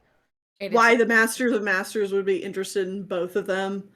yes, exactly. Like a number of things. Why would Yozora exist and look like a blending of the two of them? Like what is this constant and revisited connection these two share that like we've yet to really be fully explained? Like why would Riku be drawn to Castle Oblivion because Sora was there? Otherwise, Hmm. you could just be like bonds with friends, yada yada. That's fine. Like that's totally viable even just within the canonicity of the universe, right? That's Right. fine. Like you could look at all of that and say like, yeah, these two can totally just still be friends. But Mm-hmm. then it's the added subtext of like fairy godmother coming to make Riku's dreams come true Yeah, the and fact that sending him off Riku, to go find Sora yeah, and the Beauty and the Beast parallels and and literally everything in the novels and how oh my god, the unending list that all of this could be. But just even with like the fairy godmother thing, where it's just like, yeah, that wasn't just like, haha, hee hee, Sora and Riku were looking for each other, blah blah blah. It's like Mhm. Riku was dreaming this for a year, like several over and over. Like I, who knows how many times, but just for a year he was having this fucking dream about searching for Sora, Mhm. like whether it was just through like this dream eater link, which in itself is a whole can of worms, that he instinctually became some other class of being to protect Sora from nightmares. Don't mind all of the other shit that also happened in that game. That's just one fucking part of it. Oh, what's this? Yeah. They create a Keyblade, a matching set of Keyblades that have puzzle piece hilts that go together, and then it And the has a heart keychain and the crown and and the braided cord with a paupu fruit, like yeah. and that's just one other part of that game. There's just the hearts in tune. I heard him calling my name, following Riku's voice to the realm of darkness, and saving him. Slow mo Mhm. water gay scene. Uh, oh, summoning the gay blade again. Follow my heart. And then just whoop, and he's there, and he's like, ugh, as he gets fucking zooted away. I still love the shot of when he gets basically booted out of Riku, and into Mickey, and how it's Oh so yeah. like, I also think it's interesting that Yeah. him and Mickey have mirrored actions, like they're doing the same thing, because there's a lot of shit going on there with like Mickey's connection to the two of them, and it's been a long time Mhm. since I've spoken about this. Okay, it's been a long time since I've spoken about how Mickey is the Yozora of this side. I'm not fucking kidding. I am like, so okay, all right, okay, all right, okay, hold on. I'm sorry. Okay, hold on. This sounds so funny. I am dead fucking serious. Okay, so you know how Riku has like the same outfit as Right. Yozora, They're essentially. matchies. Yeah, they're matchies, right? And like it's a point, it is like a specific point that when Sora goes to Toy Box, that he is wearing what is that same outfit as Yozora, right? And that's like a point of like, oh yeah, see, it's like the clothes are the same, but like he doesn't really look like that. It looks like Riku, which is an interesting point. But then let's also consider that while Sora is in the place of Yozora, Donald and Goofy are in the place of his two companions, Magia and Aegis, right? But then who Okay. also who also has a matching outfit to Yozora? Uh-huh. Is it Mickey Mouse?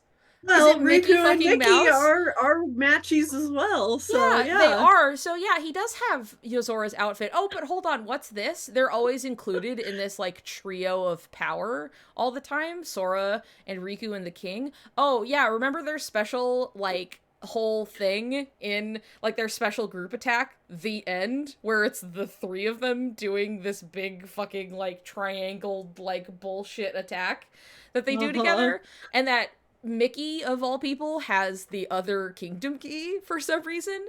That, like, I'm just saying that there is a lot of connectivity and a lot of his involvement specifically with Sora and Riku. That while he is not Yeah. exactly, I'm just saying, he is the Yozora of this reality, quote unquote. I'm not saying he I is exact one to one yeah. everything he does, but he is definitely in place of something. There is something more to Mickey Mouse and his connections to these two guys, these two wonderful young boys. I hate And that you're not wrong. I'm telling you right Uh-huh. now, he is Yeah. connected. Yeah. Mickey Oh, that Mouse makes has perfect too much sense. going on, actually. And, like, his connections with Riku specifically, and Riku and Sora general. And now we're gonna Yeah. have Yozora. And I'm just saying, Mickey and his two cohorts is a lot like Yozora and his two cohorts. Uh-huh. Yeah, And no, you're right. yeah, you know, I have a whole, like, file where I was fucking explaining and writing all of this out, and it looks a lot. It's a very Pepe Sylvia looking document, you know, where I'm like, and then Mickey and Yozora, they've got the same clothes. And I'm just saying, when they're using that as a notable point within the game, it's something you have to, unfortunately, consider. You have to consider it as a possibility that Mickey having the Yeah. same outfit as Riku and as Yozora and as Sora as Yozora, there's probably a connection. Yeah. Yeah. Yeah, yeah. Sorry. Anyway, there you guys go. There's something to chew on. That Uh-huh. Mickey has some kind of connection, and I'm just shortening it to Mickey is the Yozora of this side.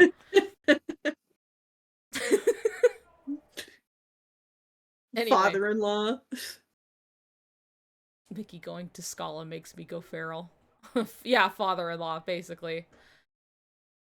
No, I don't need Mickey Mouse to change shape at all. Like whatever's gonna go on with Yozora, but I do think he is, especially when you have shit too, where it's just like one piece is, you know, it's like a piece of you is holding on to there. You're holding on to a piece of the other, but hearts in tune, free to sing.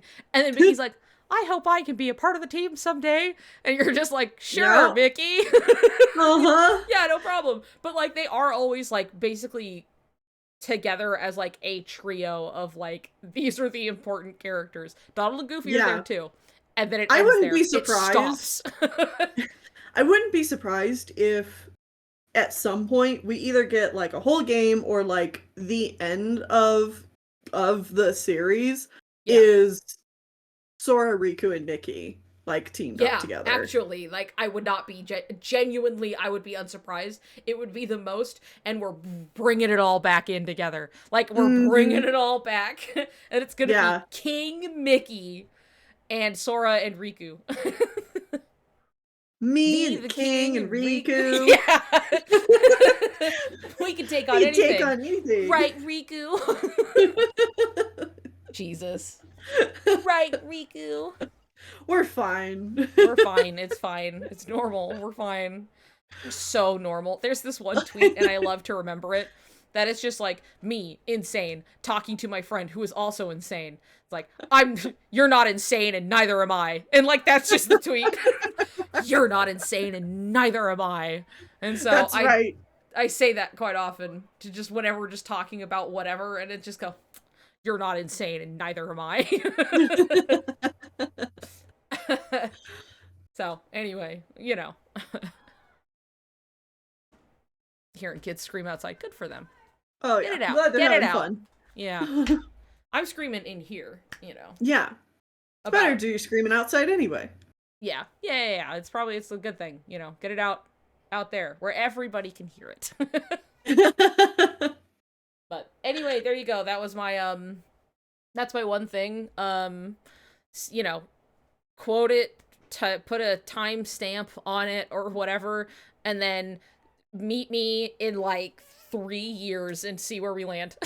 Yeah, yeah. See how it's going from there. Yeah, yeah. Look, I'm seeing parallels. I can draw the connections together. People don't want to Hey, think Yozora is related to Sora and fucking Riku. Well, guess what? Mickey Mouse.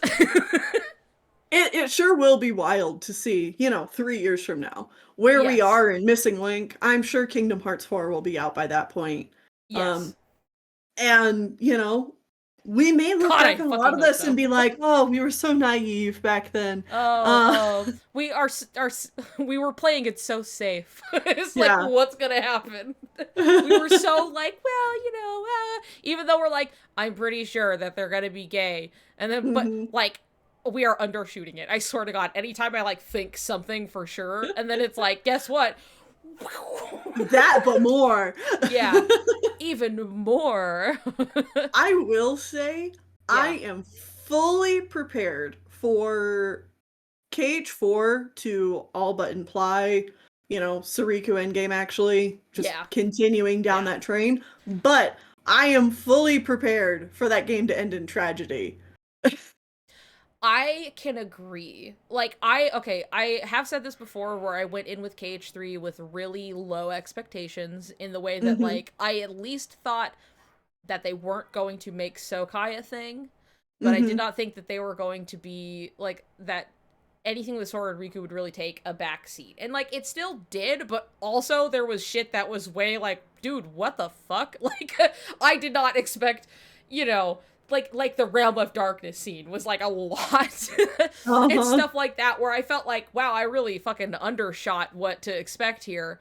Right. Um but like moving forward with like KH4, I could like my expectations are at least, and I still feel like this is even like like again like playing it safe, even though I'm like, boy, that would be huge, right? Uh-huh. But it's like I agree in that I think that it will probably be, if anything, made pretty explicitly clear whether they look into the camera and they go Sora's gay, like Right. whatever they end up doing, like obviously implying, like I feel like it's going to be something that's going to be a clear turning point of like, look, you're on this ride or you're not, get out if now while you can, if you are that Hmm. upset about it, like there may be room for plausible deniability, but that's only if you're working overtime. You know what I mean? You have to be like really, which is really funny, but like I think that like bare minimum it would be something along those lines of being like, yeah, if they're going for it,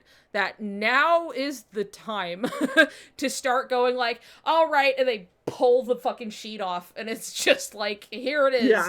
we're going for it. Whether they actually get to, even if they kissed in the game, I wouldn't be surprised if they were like separated again at the end for one reason or another, or it's like, Yeah. or even if it was like one of them like dies, it would be like it's continuing on the like, and one of them's trying to bring the like, nobody dies, but it's like it's something where it's like, what's happening, oh my god. And of course either one of them, as has already been proven multiple times, that they'll just go to hell and back to be like, yeah, I'm defying all of death and the laws of nature to make this Hmm. happen.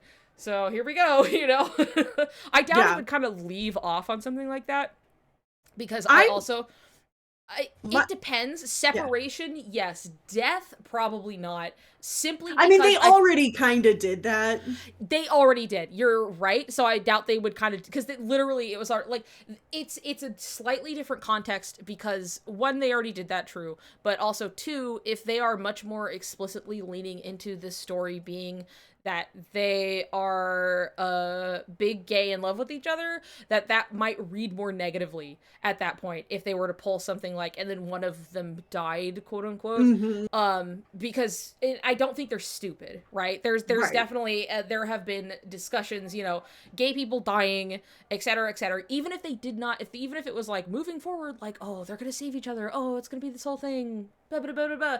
It's still like enough wiggle room for people to get really mad at it. So Mm-hmm. I feel like it's something. It also might like empower the wrong people. You know what I mean? So I feel Mm-hmm. like while there is probably tragedy on the horizon, it is temporary, and I am hoping that they can at least round out the game in a way that will make people just excited for the future and not necessarily like you So know what I mean? the way I see it is Yeah. like kind of like a bitter like I don't want to go too far into like theorizing like I think this is going to happen, but like Right. the We way know that virtually nothing.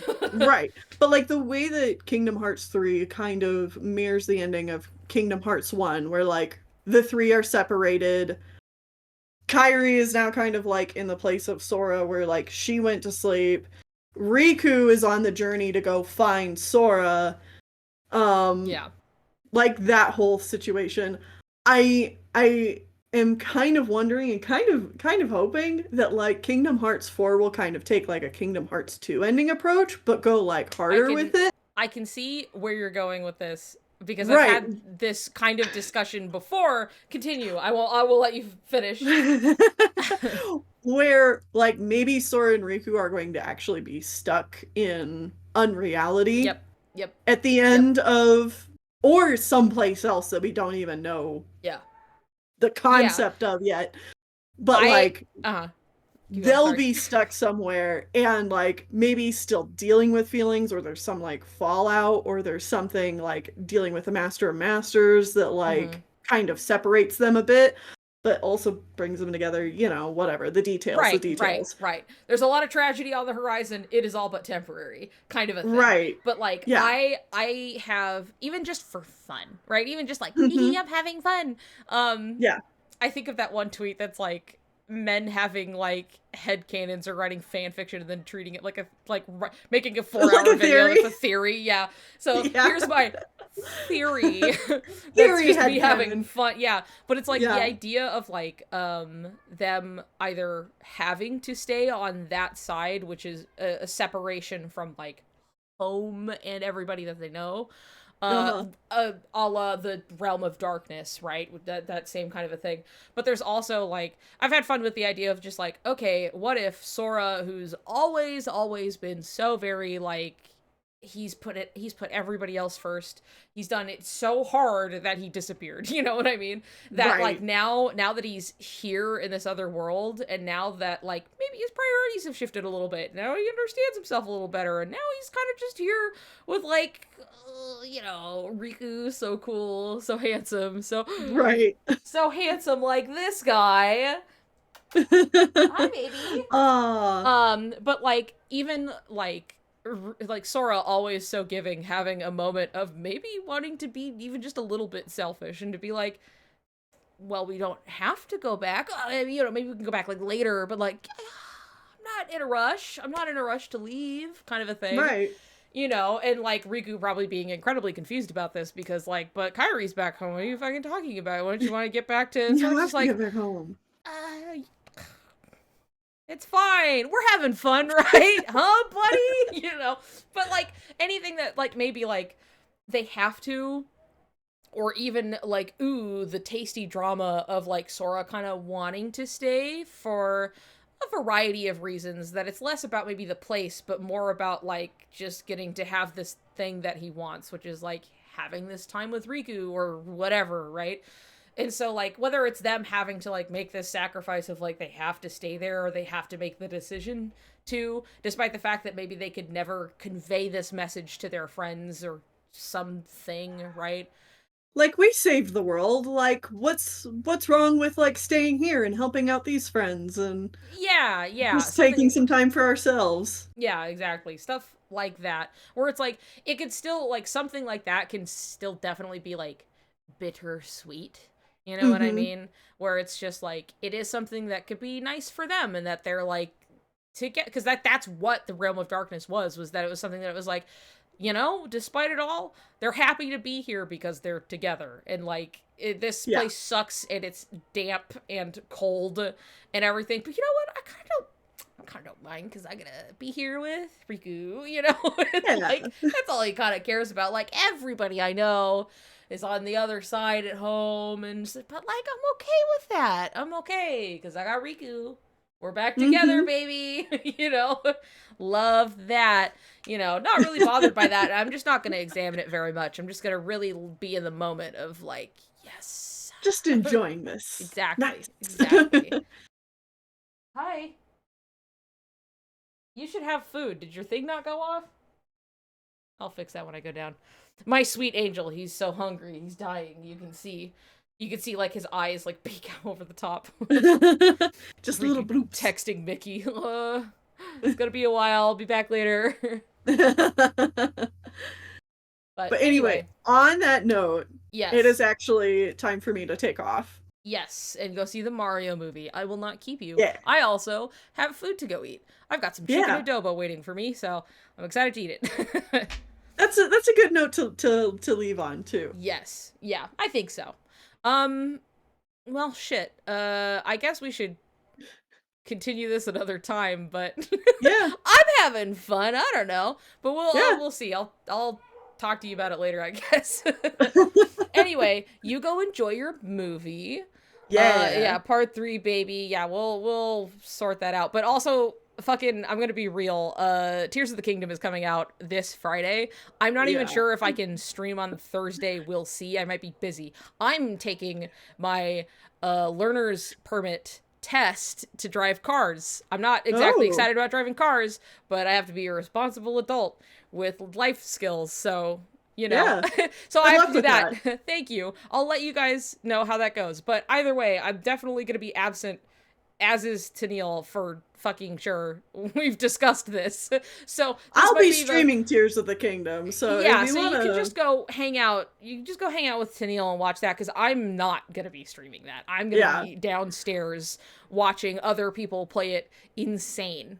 Okay, so you're not gonna hear much from me Thursday. Maybe after that, it's a crapshoot. Okay, so we'll do this again later. We'll Yeah. figure that out. Okay, okay. So for now, ta part 3 some other time. Maybe we'll actually watch the video. Yeah, maybe we'll actually watch the video that time. That'll be so crazy. Crazy idea. Okay, all right, I'm going to not keep you here because you have a movie to go to.